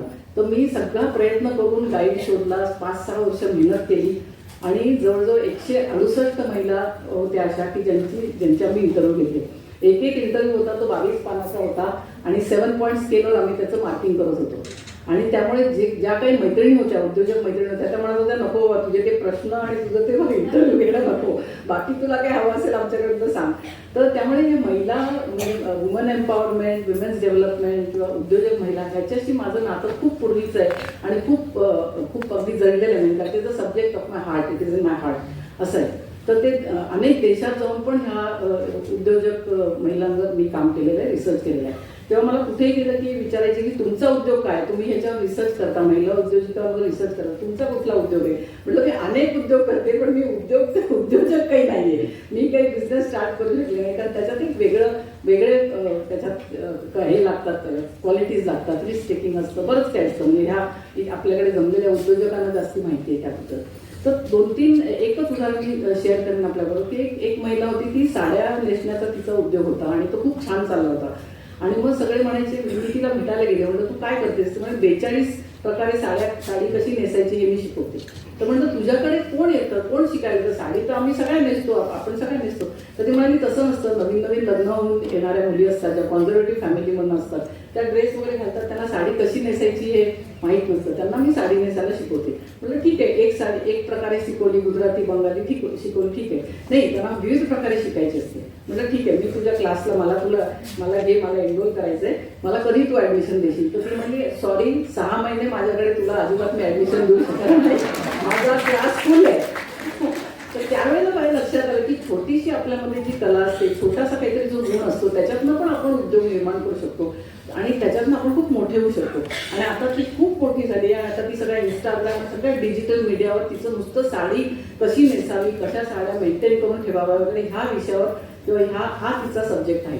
आणि त्याच्यात ती इतके पैसे मिळवते की म्हणजे बघूनच असं वाटतं की इतका छोटासा उद्योग असून पण इतकं तिला यश आहे. आणि दुसरे 2-3 एक पॅरामीटर माझ्या PhD मधनं ज्या बाहेर आल्या की जी महिला किंवा जी स्त्री आपण जे काम करतो त्यात खूप आनंदी असली, खुश असली आणि तिला एक समाधान असलं तर तिचं यश खूप प्रमाणात वाढतं. पण ती जर आतून दुःखी असली, तिला जर असं वाटत असलं की आपण जे करतो, म्हणजे तिला घरातनं विरोध असला म्हणा, काही असं पहिल्यांदा तर फॅमिलीमध्ये विरोध हा होतोच की उद्योग कसला करणार, तुम्ही नाही चालला बिझनेस तर काय करणार, तुला अपयश येईल, तुला इतके पैसे तू त्याच्यात घालणार, इतका वेळ घालणार. त्यामुळे प्रत्येक फॅमिलीतनं थोडासा विरोध असतो, नवऱ्याचा म्हणा, फॅमिलीचा म्हणा. पण एकदा ती स्त्री बाहेर पडली आणि एकदा थोडेफार पैसे कमवू लागली की तिला जो मान सन्मान मिळतो तो खूप वेगळ्या प्रकारचा असतो. तर हे एक त्याच्यात फाइंडिंग होतं. आणि नुसती अर्थ किंवा पैसे कमवून स्त्री मोठी होत नसते. तिला जो मान सन्मान मिळतो, तिला जे काही बाहेरच्या जगात वावरण्यात तिला जो आनंद मिळतो, जी सेवा करण्यात, किंवा एंटरप्रेन्योरशिपला एक म्हटलं जातं की यू सर्व द कम्युनिटी. म्हणजे कम्युनिटीची तुम्ही एक नीड जर भागवली तर तुमचा उद्योग हा जास्त चालतो. नुसते मला पैसे कसे मिळतील, मी कशी श्रीमंत होईल, हा त्याच्यातला भाग नसतो, बरोबर. तर ह्या काही गोष्टी मला तेव्हा लक्षात आल्या. आणि आता दुसरी गोष्ट म्हणजे त्याच्यानंतर मी जेव्हा 2013ला जेव्हा कायदा आला की एक स्त्री प्रत्येक बोर्डवर हवी, म्हणजे जेव्हा माझं इंडियन मर्चंट चेंबरचं हे संपलं सर्व्हिस, त्याच्यानंतर मी फिकीमध्ये होते. फिकीच्या वेस्टर्न रिजनची मी हेड होते. तेव्हा पण कॉन्फरन्सेस घेणं आणि अशा प्रकारचं मीनाची माझी खूप वर्षापासूनची दोस्ती आणि इतकं जिव्हाळ्याचं नातं आहे की 2 दिवसापूर्वी तिने मला जेव्हा फोन केला की तुला आलंच पाहिजे, तू इथे आहेस ना, मुंबईत आहेस ना, तू कुठेही जायचं नाहीयेस. जसं ते पॉलिटिक्समध्ये व्हीप असतो ना, व्हीप पार्लमेंटमध्ये, तू कुठेही जायचं नाही, महत्त्वाचा निर्णय त्या दिवशी घेतला जाणार आहे.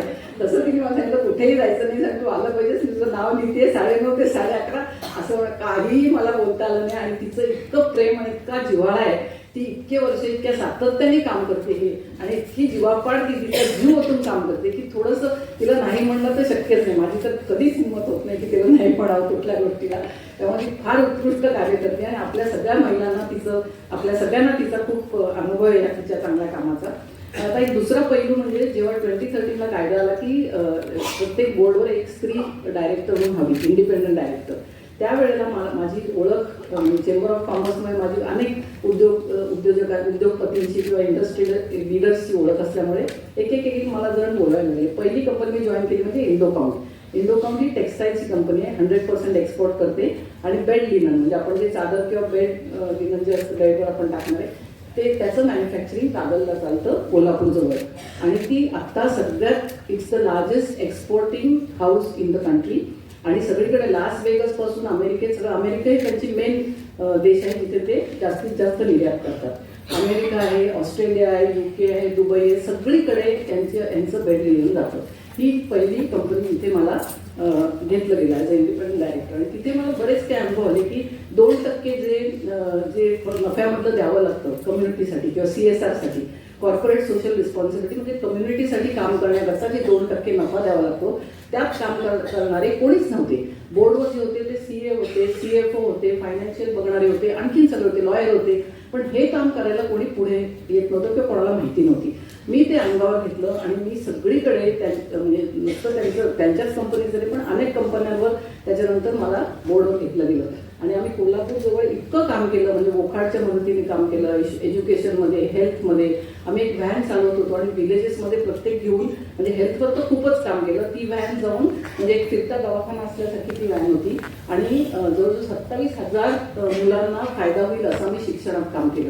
म्हणजे नुसतं डोनेशन देणं नाही, त्यांच्या बरोबरीने काम केलं. त्यांना स्मार्ट क्लासरूम्स करून दिल्या, त्यांना डोनेशन दिली आणि इतक्या स्त्रियांचं स्किलिंग केलं की गावोगावून स्त्रिया यायच्या, बसमधून आम्ही त्यांना आणायचं आणि तिथे त्यांना क्वालिटी स्टिचिंग शिकवायचं. म्हणजे नुसतं आपण मशीन चालवतो तसं नाही, प्रत्येक स्टिचचं किती माप हवं ते एक्सपोर्ट क्वालिटीला जे लागतं त्या प्रकारे. आणि त्यांना आमच्याच कंपनीत ॲब्झॉर्ब नाही केलं तर दुसऱ्या इंडस्ट्रियल युनिटमध्ये इतर टेक्सटाईल युनिट्स होते तिथे त्यांना नोकऱ्या दिल्या.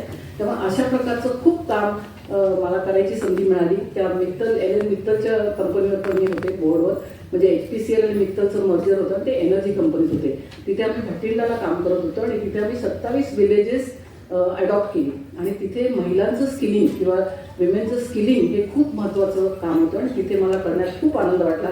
त्या फुलकारी एम्ब्रॉयडरी करायच्या, आणखी शेतीतली कामं करायच्या. तर म्हणजे स्त्रियांच्या विषयाशी संबंध आम्हाला अनेक प्रकारे आला. आणि हे सगळं करता करता मला एक झी मीडियाचं अवॉर्ड मिळालं. म्हणजे CSR साठीच ते मिळालं आहे झी मीडियासाठी. तर ते म्हणजे कॉर्पोरेट CSR करण्याबद्दल म्हणजे कंपनीत राहून कंपनीचा पैसा जो योग्य मार्गाने देऊन त्याचा वापर करून त्याचं मॉनिटरिंग करणं हे त्याच्यातलं मेन म्हणजे मुख्य हे होतं. तर त्याच्यासाठी मला ते 2022 ते अवॉर्ड मिळालं. दुसरी गोष्ट मला अशी एक सांगायची वाटते की कंपनीज ॲक्टमध्ये आणखीन एक असा हे आहे की सस्टेनेबिलिटी किंवा जे एक सस्टेनेबल डेव्हलपमेंट गोल्स जे सबंध जागतिक याच्यात आहेत त्याच्यात 5 नंबरचा गोल आहे तो विमेन एम्पॉवरमेंटचा आहे. म्हणजे स्त्री सशक्तीकरण, कुठल्याही देशातल्या स्त्रियांच्या किंवा कुठल्याही समाजातल्या स्त्रियांचं सशक्तीकरण करणं. आणि सशक्तीकरणाचा एक पहिला अगदी सोपा मार्ग म्हणजे त्यांना आर्थिक बळ देणं किंवा एक इकॉनॉमिक इंडिपेंडन्स देणं. जेव्हा स्त्री आपल्या पायावर उभी राहते आणि आपले पैसे स्वतः कमवायला लागते, जेव्हा तिला पैसे मिळायला लागतात तेव्हा फॅमिलीच नाही तर सगळा समाज, सगळे आजूबाजूचे लोक सगळे तिला मान द्यायला लागतात. आणि ती खूप म्हणजे नुसतीच मोठी म्हणजे फेम आणि नेम म्हणून मोठी होत नाही, पण ती मोठी सगळ्या अर्थानेच मोठी होते. तर तो एक भाग म्हणजे सस्टेनेबल डेव्हलपमेंट गोल्सचा एक भाग आहे, तो पण ह्या कंपन्यांतर्फे आम्ही राबवतो. आणि दुसरं एक सगळ्यात महत्त्वाचं म्हणजे ESG आपण ऐकलं असेल, एन्व्हायरमेंट सोशल गव्हर्नन्स. आता आपण सगळ्या ज्या स्त्रिया छोटे छोटे उद्योग करतात ह्याचा आपल्याला खूप फायदा होईल. कारण एन्व्हायरमेंट म्हणजे काय तर आपण सगळ्या आजूबाजूचं प्रदूषण कसं थांबवू शकतो. हवेतलं प्रदूषण, पाण्यातलं प्रदूषण. आता बऱ्याच कंपन्या केमिकलच्या कंपन्या असतात त्या नदीत सोडून देतात, केमिकल्स असतात ती नदीत सोडतात. तर तसं न करता त्याविरुद्ध बरेच कायदे आलेले आहेत आणि त्याचे क्रेडिट पॉईंट्स असतात. म्हणजे तुम्ही कार्बन क्रेडिट न हे करता म्हणजे चांगली फ्युएल वापरणं, चांगली प्रदूषण हवेचं कमी करणं, नॉईज पोल्युशन कमी करणं, ह्यासाठी सस्टेनेबिलिटीचं हिरवी झाडं लावणं सगळीकडे, त्यासाठी एन्व्हायरमेंटचा. आणि सोशल जे गोल्स असतात ते त्याच्यात मेन जो आहे तो जे विकर सेक्शन्स ऑफ द सोसायटी असतात त्यांचं सक्षमीकरण करणं. आणि त्यात महिलांचा खूप मोठा भाग आहे आणि आम्ही खूप स्किलिंगचे बरेच काही उद्योग महिलांसाठी करतो.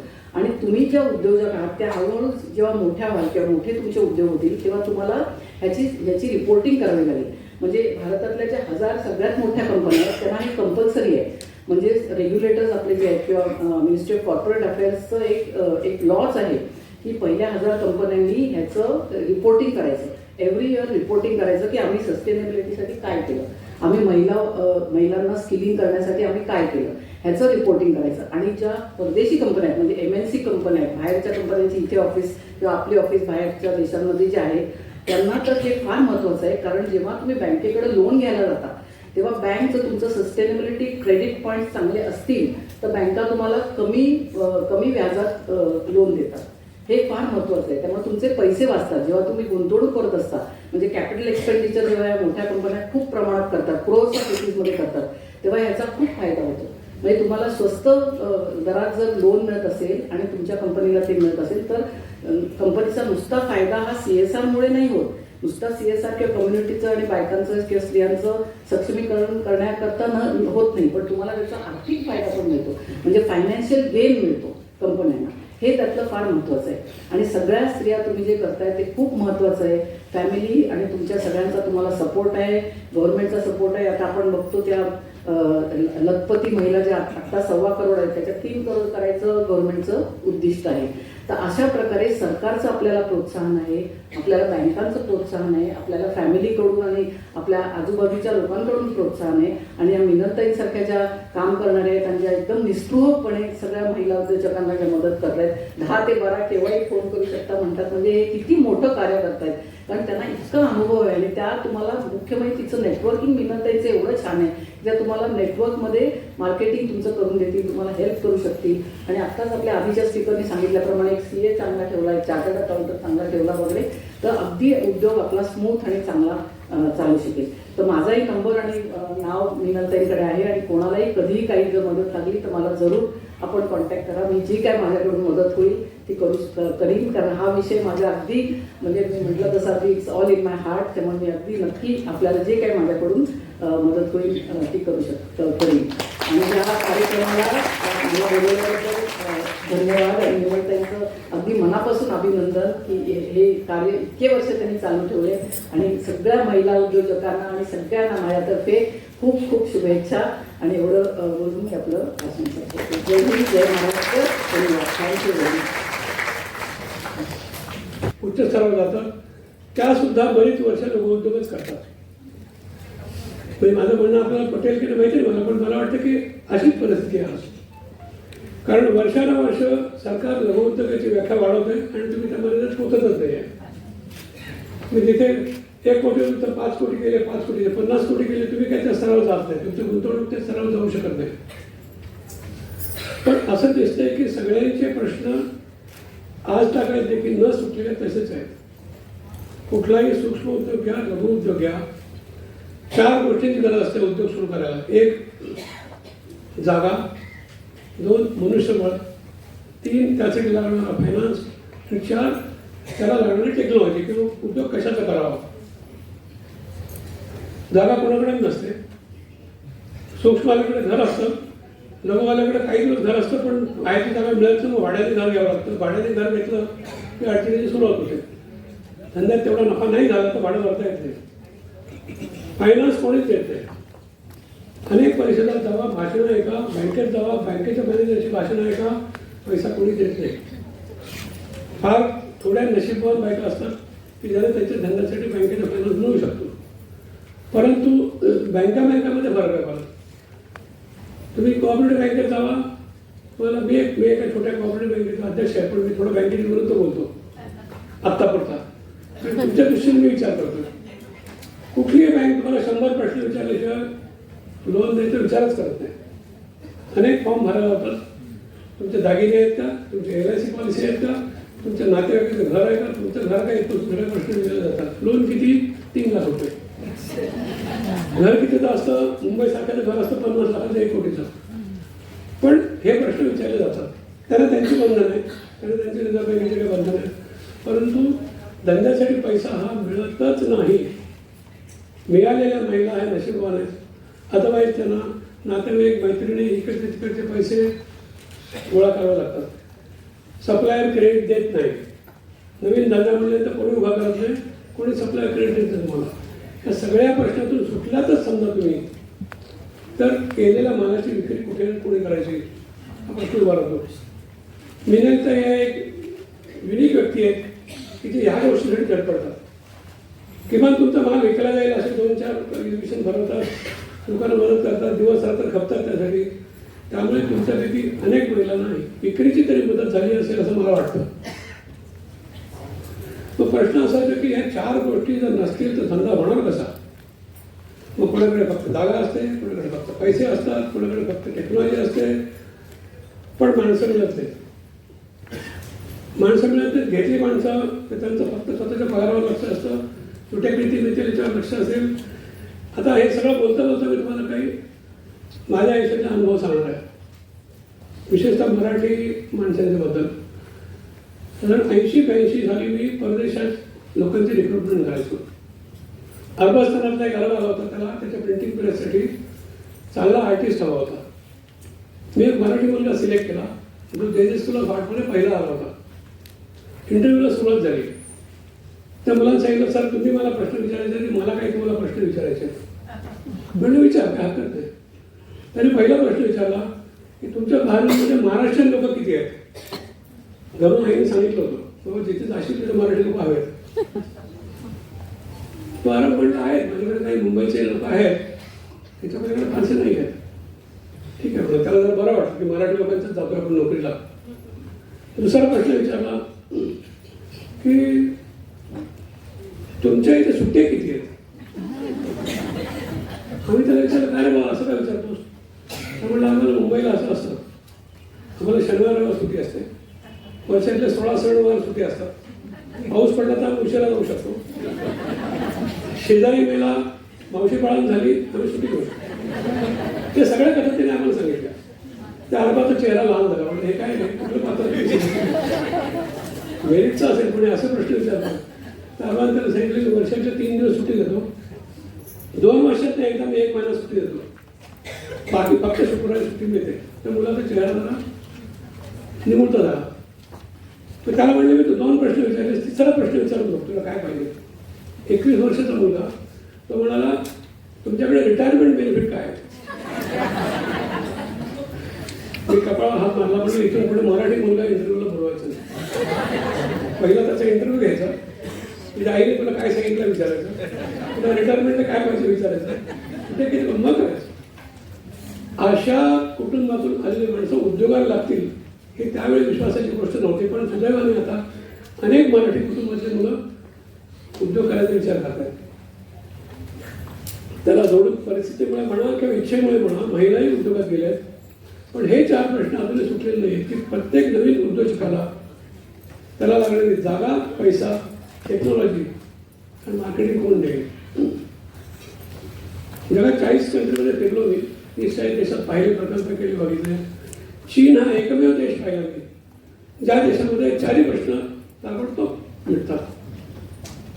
एका तरुण मुलाचा धंदा काढत असेल ना, फक्त आणि फक्त प्रॉडक्ट तो सिलेक्ट करतो, बाकी सगळे त्याला सरकार मदत करतं. 7 दिवसात धंदा सुरू होतो, 3 ते 4 वर्षात धंदा बंद होतो, कारण तो तसं ठरवूनच धंदा काढतो. दिवस रात्र काम करतो, 4 वर्षात धंदा बंद करतो, नवीन धंदा सुरू करतो. आम्ही धंदा सुरू करायचं म्हटलं ना तर एक मराठी फॅमिलीचं चांगलं आणखी उदाहरण होतं. मला मराठी लोकांच्याबद्दल प्रेम आहे खूप. पण माझा मुलगा जर इंजिनियर झाला असेल ना, तो म्हणतो जर्मनीची चांगली टणटणीत मशिनरी मी इथे आणेल, म्हणजे 30 वर्ष टिकेल, 40 वर्ष टिकेल. आई वडील भाऊ काका सगळ्यांचे पैसे घेईल, MIDC मध्ये प्लॉट बुक करेल, इमारत बांधायला 2 वर्ष लागली तर हरकत नाही, पण चांगली इमारत बांधेल. धंदा केव्हा करेल काही सांगत नाही. सगळे कौतुकाने बोलतात. आजोबा सांगतात बघा माझा नातू फॅक्टरी काढतोय MIDC मध्ये, केव्हा काढतोय 1.5 वर्षाने. जे प्रॉडक्ट निवडतो ते प्रॉडक्ट तो धंदा काढीपर्यंत मार्केटमधून निघून घेत असतो. आज महाराष्ट्राच्या 600 MIDC मध्ये 10,000 बंद पडलेले धंदे आहेत, 10,000 इंडस्ट्री बंद पडल्या आहेत. गेली 10 वर्ष सरकारच्या मागे याचं काहीतरी करा. तुम्ही MIDC उघडताय, पण हे बंद पडलेले धंदे सुरू पण करणार. या बँकांचे पैसे फसलेत, सेल्स टॅक्सचे पैसे फसलेत, वीज मंडळाचे पैसे फसलेत, आणि हे सगळे सरकारी लोक त्यांना धंदा विकू देत नाही. ते तिघेही सांगतात, सेल्स टॅक्स, वीज मंडळ आणि बँका, की आमच्या परवानगीशिवाय धंदा विकायचा नाही, आमचे पैसे फेडल्याशिवाय हात लावायचा नाही फॅक्टरीला. ती वस्तुस्थिती राज्यातली. बाकीच्या विषय आला मला असं वाटतं की लघु उद्योजकांनी हे 4 प्रश्न ते ॲड्रेस करावे.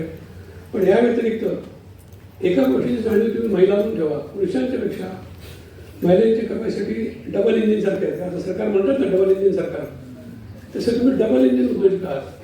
तुम्ही घरही सांभाळता, तुम्ही स्वतःच्या घराचे पदही सांभाळता आणि धंदाही सांभाळता. परंतु मला असं वाटतं की एका 3-4 गोष्टीची काळजी आपण घ्यावी धंदा करताना. पहिली गोष्ट लक्षात ठेवा की तुमची मुलं वाढत आहेत, मुलांना टेक्नॉलॉजी चांगली येते, मुलांना इन्व्हॉल्व करा.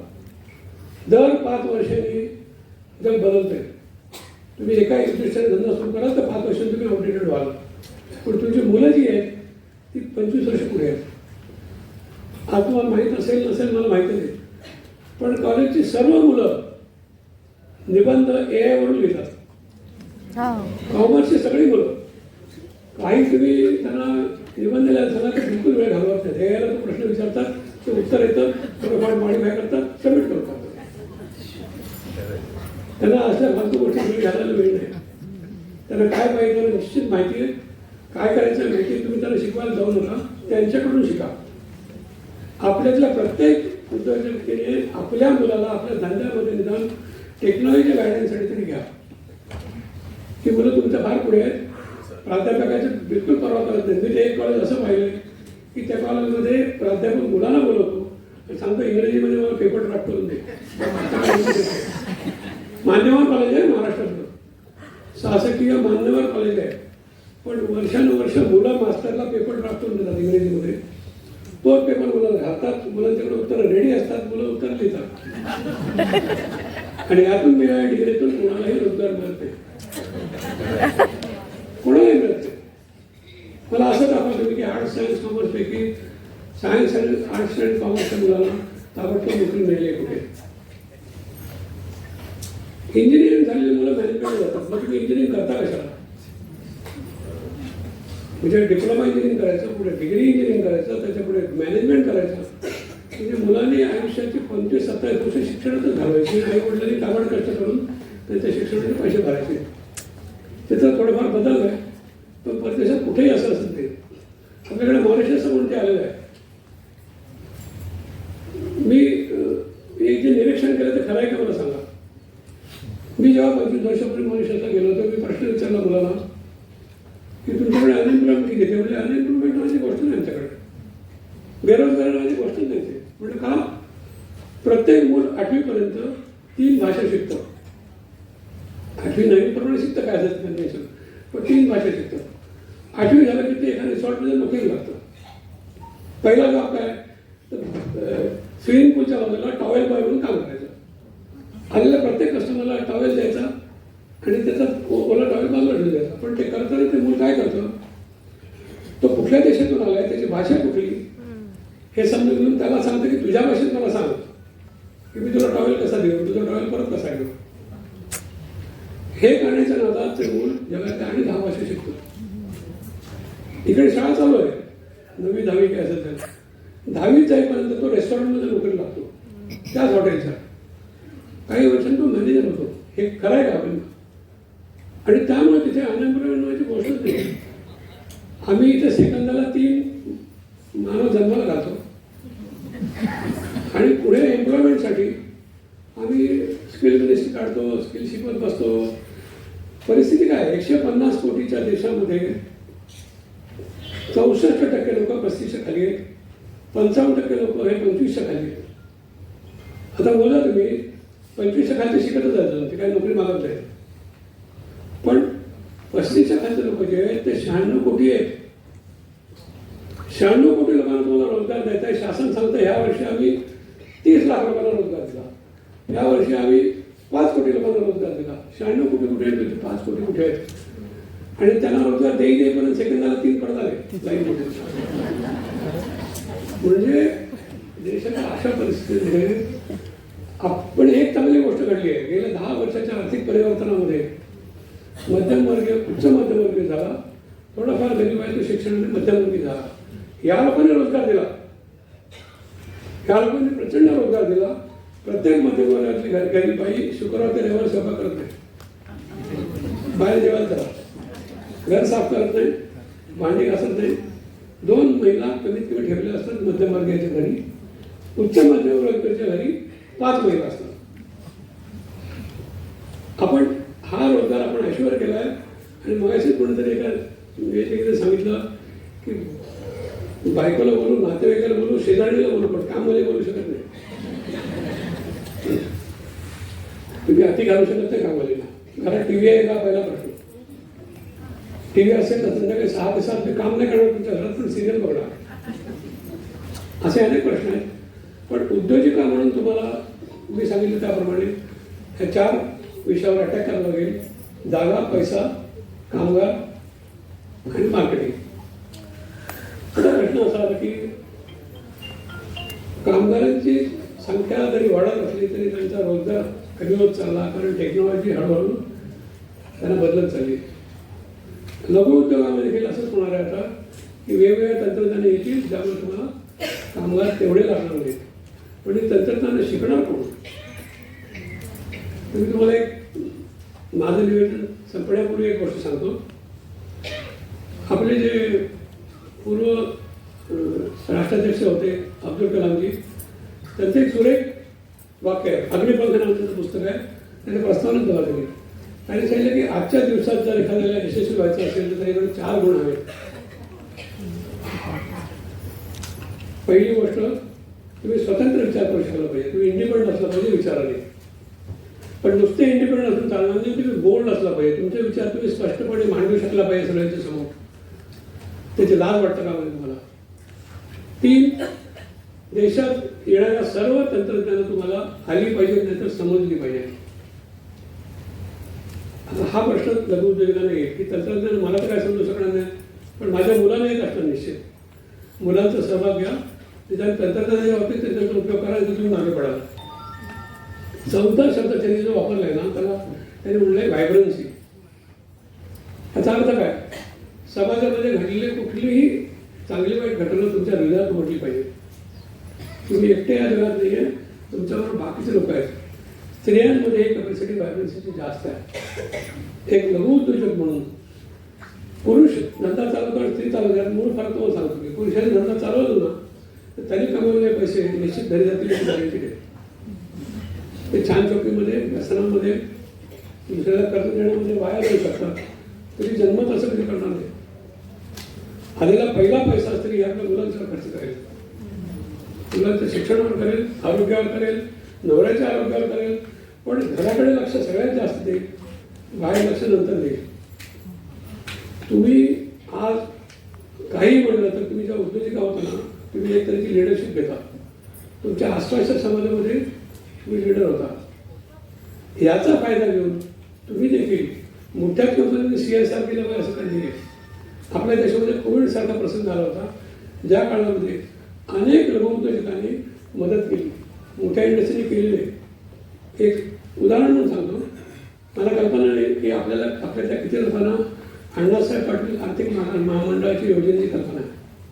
योजना थोडक्यात अशी आहे की कुठल्याही तरुण माणसाने नवीन उद्योग सुरू केला त्याला बँकेत व्याज परत मिळेल. कोविडमध्ये सगळे धंदे बुडले, परंतु यातला एकही धंदा बुडला नाही. ह्या मुलांनी, तरुणांनी लोकांना अन्नाची मदत केली, प्रवास खर्चाची मदत केली आणि तारून दिलं. माझं विवेचन थोडक्यात संपवतो, वेळेची मर्यादा आहे. आपण 11ला संपूर्ण होतो, मला वाटतं 11:10 संपू. पण म्हणण्याचा अर्थ असा आहे की तुमचा उद्योग चालू ठेवा. तुम्ही जेवढे पुढे याल तेवढे तुमचे कुटुंब पुढे येतील. आणि या राज्याला आपली उद्योजक महिला परिषद मला बोलवलं, त्याबद्दल विनंतीचे मी आभार मानतो. धन्यवाद. એવું કહે છે જગતજી કે હમણાં બહુ બધું પ્રકાશજી કીધું કે મરાઠી માણસ કેવો બિઝનેસ કરે છે, તો તમને રિક્વેસ્ટ છે કે એમ કહે છે કે ગુજરાતી માણસ સૌથી વધારે સરસ બિઝનેસ કરે છે. અમે કેવો બિઝનેસ કેવું કરવું જોઈએ એ તમે ગાઈડ કરજો. એવું તમે કહેવું છે. ધન્યવાદ.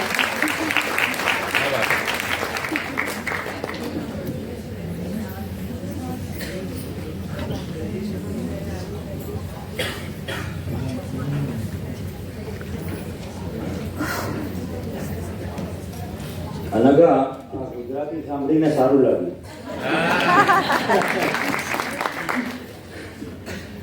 सबसे पहले तो मैं मीनल ताई को एक रिक्वेस्ट करना चाहता हूँ कि आप अपना DNA टेस्ट कराओ. क्योंकि मुझे पक्का मालूम है कि जब रिजल्ट आएगा तो पता चलेगा कि रानी लक्ष्मीबाई की आत्मा है।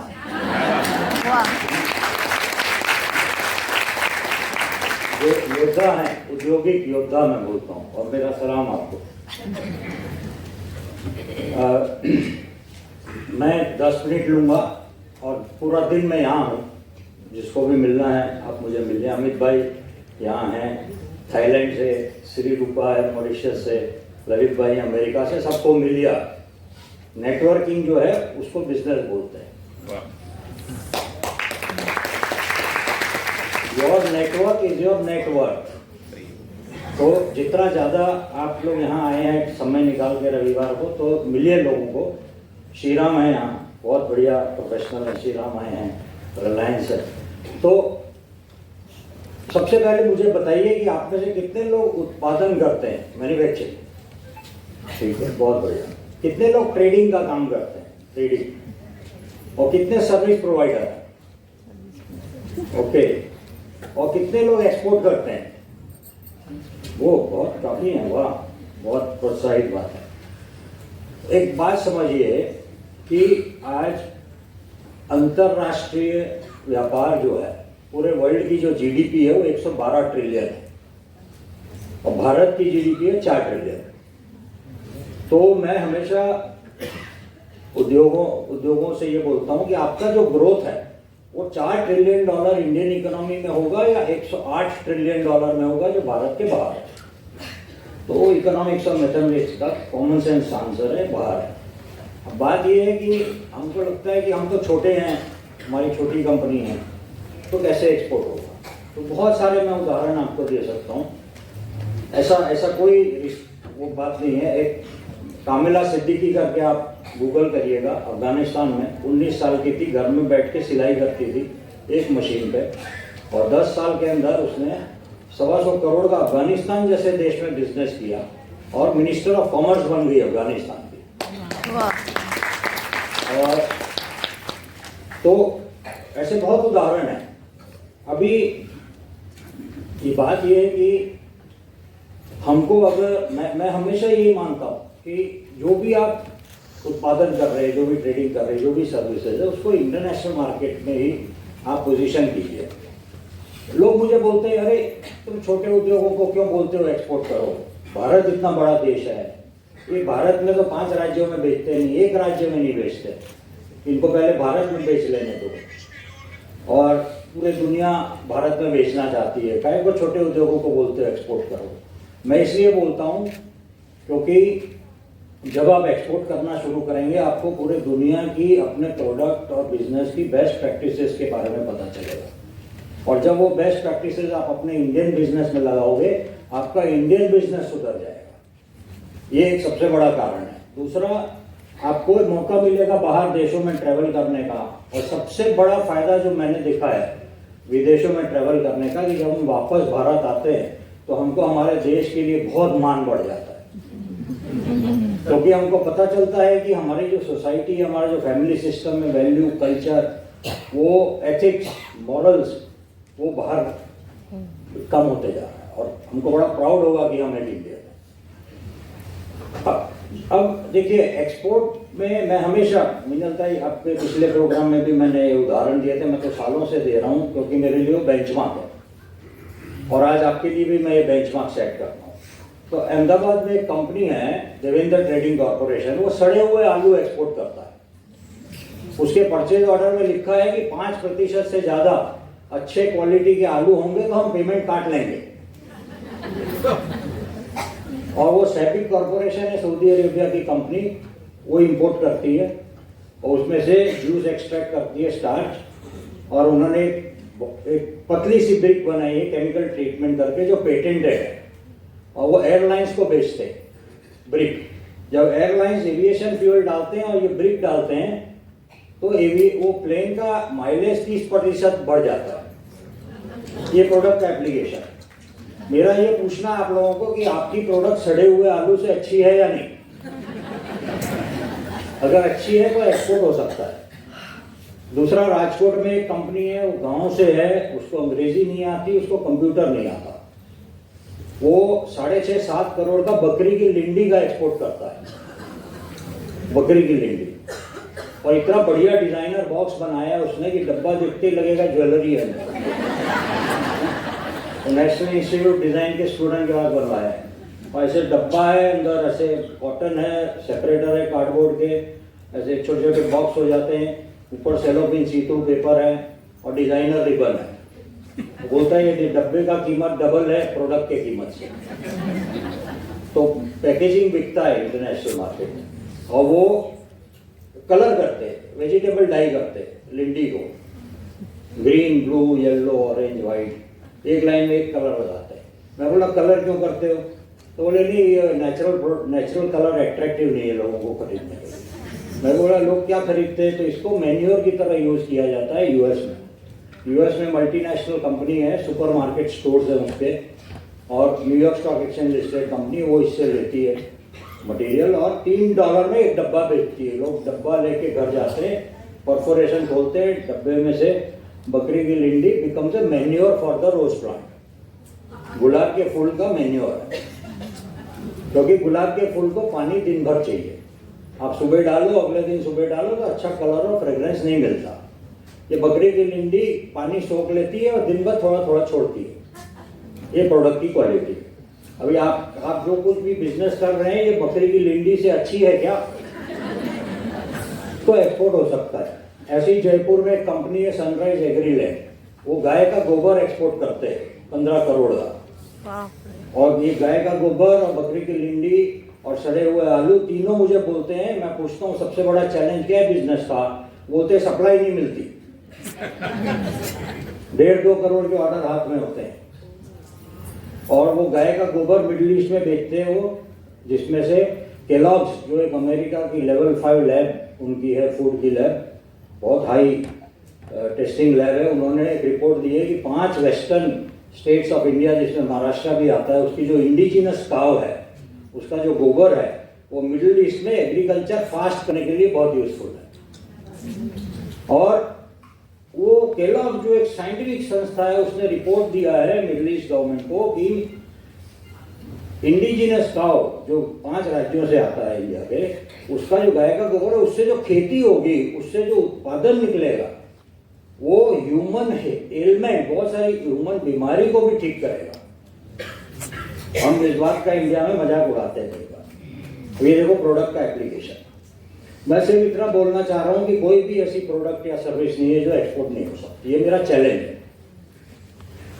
और मुझे बड़ा गर्व है कि अपने आमी उद्योगिनी के थ्रू हमने 25 महिलाओं को ट्रेन किया पिछले 1 साल में, और काफ़ी उनमें से एक्सपोर्ट कर रही है। कोई एक्सपोर्ट नहीं करता और दूसरों को भी अब सिखा रही है। 2 ही चीज़ ध्यान रखना है कि एक तो है रेगुलेटरी, कि हमको एक्सपोर्ट का बिजनेस चालू करने के लिए क्या चाहिए? 15,000 का भी खर्चा नहीं है। आपको एक सबसे पहले कंपनी होनी चाहिए, वो तो होगी आपकी, पैन नंबर होगा, जीएसटी नंबर चाहिए। एक्सपोर्ट में जीएसटी नहीं लगता, लेकिन एक नंबर का एक प्रोसेस होता है। आपका बैंक अकाउंट तो है ही। एक इंपोर्ट एक्सपोर्ट कोड नंबर लेना पड़ता है, 1,000-1,500 कुछ उसकी फीस है। ऑनलाइन फॉर्म भरने का, ऑनलाइन शाम को सर्टिफिकेट आ जाएगा। कुछ उसमें किसी का बहुत सेल्फ एक्सप्लेनेटरी। और एक्सपोर्ट प्रमोशन काउंसिल की मेंबरशिप जो 6-7 हज़ार रुपये साल का होता है। बस इसके अलावा कोई रेगुलेटरी एस्पेक्ट नहीं है।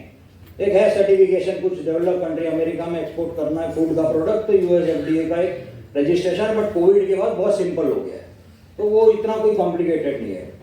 बात फिर सेकेंड आई कि मार्केट करने का, खरीदेगा कौन? तो खरीदने में आज देखिए यहाँ जितने लोग हैं, मुझे हाथ उठा के बताइए कितने लोगों के पास स्मार्टफोन है? बराबर, गलत सवाल है। कितने लोग ऑनलाइन अमेजन फ्लिपकार्ट पे कुछ न कुछ खरीदते हैं? बराबर साहब। कितने लोग बेचते हैं? ठीक है, तो फिर भी है काफी हाथ उठ रहे। जब खरीद रहे तो बेच क्यों नहीं रहे? शायद इसलिए खरीद रहे कि हमको दूसरे के बनाए हुए प्रोडक्ट पे विश्वास है, अपने पे नहीं है, क्योंकि रिटर्न करना पड़ेगा शायद अगर क्वालिटी अच्छा नहीं है। तो आजकल की जो टेक्नोलॉजीज है लेटेस्ट, उसको अडॉप्ट कीजिए, क्योंकि स्मार्टफोन है आपके पास। ये सारा काम स्मार्टफोन में हो सकता है। फॉरेन के बाहर को ढूंढना, उसका एक बहुत अमेरिकन मेथोडोलॉजी है। मैं बड़ा लकी रहा, मैंने अपना करियर अमेरिका में चालू किया। मैं चाइना था 6 साल एक अमेरिकन कंपनी में, और मैंने वहाँ से ये सीखा, एक स्पेंको करके मॉडल है, आप लोग गूगल करना, SPANCO, suspect, prospect, approach, negotiate, close end order. Export market में ऑर्डर कैसे लेने का अपना, लेकिन मार्केट में जाने के पहले तैयारी करना जरूरी है, प्रिपरेशन। ये सबसे बड़ी गलती छोटे उद्योग करते हैं। सीधा मार्केट, मेरे को कई लोग फोन करते हैं और बोले मेरे को खाली बायर दिला दो ना। मैं बोलता हूँ देखो, मैं बायर की पहचान करा दूं या ऑर्डर चाहिए, दोनों में फर्क है। पहचान करा दूंगा, ऑर्डर नहीं मिलेगा। क्यों नहीं मिलेगा? मैं तैयार नहीं हूँ। तैयारी में क्या चाहिए? मार्केटिंग कोलेटरल चाहिए, आपकी वेबसाइट चाहिए। आप में से कितने लोगों के पास वेबसाइट है? कितने इंस्टाग्राम में है आप लोग? कितने की खुद को यूट्यूब चैनल है? तो ये सब आजकल की टेक्नोलॉजीज हैं जिसमें आपको आश्चर्य होगा, पेंडेमिक के पहले फॉर्च्यून 500 कंपनी में 6 कंपनी अपनी प्रोडक्ट्स इंस्टाग्राम पे बेचती थी। अभी 500 में से 500 कंपनी बेचती है। तो बड़ी कंपनी बेच रही है तो हम तो छोटे, हमको बेचना चाहिए। टेक्नोलॉजी को यूज करके बायर ढूंढना है, और वो उसका एक साइंस है, उसको थोड़ा डिटेलिंग में समझना पड़ता है।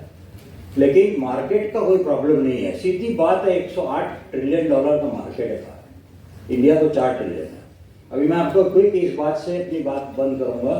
1981 में चाइना और इंडिया की इकोनॉमी का साइज सेम था। आज वो $19 ट्रिलियन है और हम 4 ट्रिलियन है। उसका एक ही फर्क है, वो एक्सपोर्ट ओरिएंटेड इकोनॉमी है, हम कंजम्पशन ओरिएंटेड इकोनॉमी। वो स्टेट ड्रिवन इकोनॉमी, हमको वो नहीं चाहिए। State is the centre of Chinese economy, you are the centre of Indian economy. Entrepreneur is centre of Indian economy. वहां जो स्टेट ने किया वो आपको एंटरप्रेन्योर को करना है। तो चाइना का जो परिस्थिति थी 1991 में, चाइनीज कंपनी एक दूसरे को काट रही थी और एक दूसरे का प्राइस कट कर करके प्रॉफिट एकदम खत्म हो रहा था। तो वहां तो गवर्नमेंट का बहुत बड़ा रोल है। उन्होंने बोला आधी कंपनी खाली चाइना में बेचेगी, आधी को खाली एक्सपोर्ट कर देगा। तो जबरदस्ती उनको एक्सपोर्ट में जाना पड़ा, तो चाइनीज मार्केट भी बच गया और एक्सपोर्ट मार्केट भी बढ़ेगा। अभी भारत में ये परिस्थिति है। हम आप जो कोई भी बना रहे हैं, इतना कंपटीशन है, इतने सप्लायर है। अब मसाले में हो, आप फूड प्रोडक्ट में 10,000, 15,000, 1 लाख लोग बना रहे हैं और सब एक दूसरे का प्राइस काट रहे हैं। तो एक्सपोर्ट मार्केट में जब हम जाएंगे तो वो परिस्थिति से हमको बेटर हो जाए, वो ज़्यादा अच्छा प्राइस भी मिलेगा। एक उषा शेट्गे करके आप लोग फेसबुक में फॉलो कीजिएगा, शिकागो में है, महाराष्ट्र की है, शेरडॉन गाँव की है। उसने एक संस्था चालू की, स्मार्ट सखी शेरडॉन, अपने गांव के लिए। वहाँ की महिलाएं को के पापा उसने ट्रेन किया और चिवड़ा, मराठी चिवड़ा और बहुत सारे फूड प्रोडक्ट अमेरिका में मंगवाती है। वो तो 25 साल से वहाँ सिस्को में जॉब करती है, लेकिन साइड में देखिए वो काम करती है और उनके सारे प्रोडक्ट को सब बढ़िया पैकेजिंग और ब्रांडिंग करके बनाती है और मार्केटिंग करती है कि वो शेरडॉन गाँव में आज जो जितनी महिलाएं हैं उनको काम की कोई कमी नहीं। तो बहुत सारे अपने जैसे इंडियन डायस्पोरा है, जहाँ अमित हैं, श्री रूपा है, ललित है, जो इंडियन कम्युनिटी के लोग बाहर हैं, वो सब इंडिया को सपोर्ट करना चाहते हैं। तो आप लोग वो उस चीज़ का एडवांटेज उठाइए और अपना प्रिपरेशन कीजिए। मार्केट का इतना कोई प्रॉब्लम नहीं है, थोड़ा सा प्रिपरेशन करना पड़ेगा। और मैं यहाँ हूँ दिन भर, आप मिलिए। मैं सिर्फ आप लोगों को 1 to 1 मिलने आया हूँ, मुझे ज़्यादा कुछ नहीं बोलना क्योंकि ये तो बहुत डीप सब्जेक्ट है इंटरनेशनल बिजनेस का। आप मिलिए और मैं आपको गाइड करूंगा। ये सब यहाँ है, आप मिलिए, सबसे आपको गाइडेंस मिलेगा और इंटरनेशनल मार्केट में जाइए। I am with you end Minal ताई, thank you for inviting me. Thank you very much.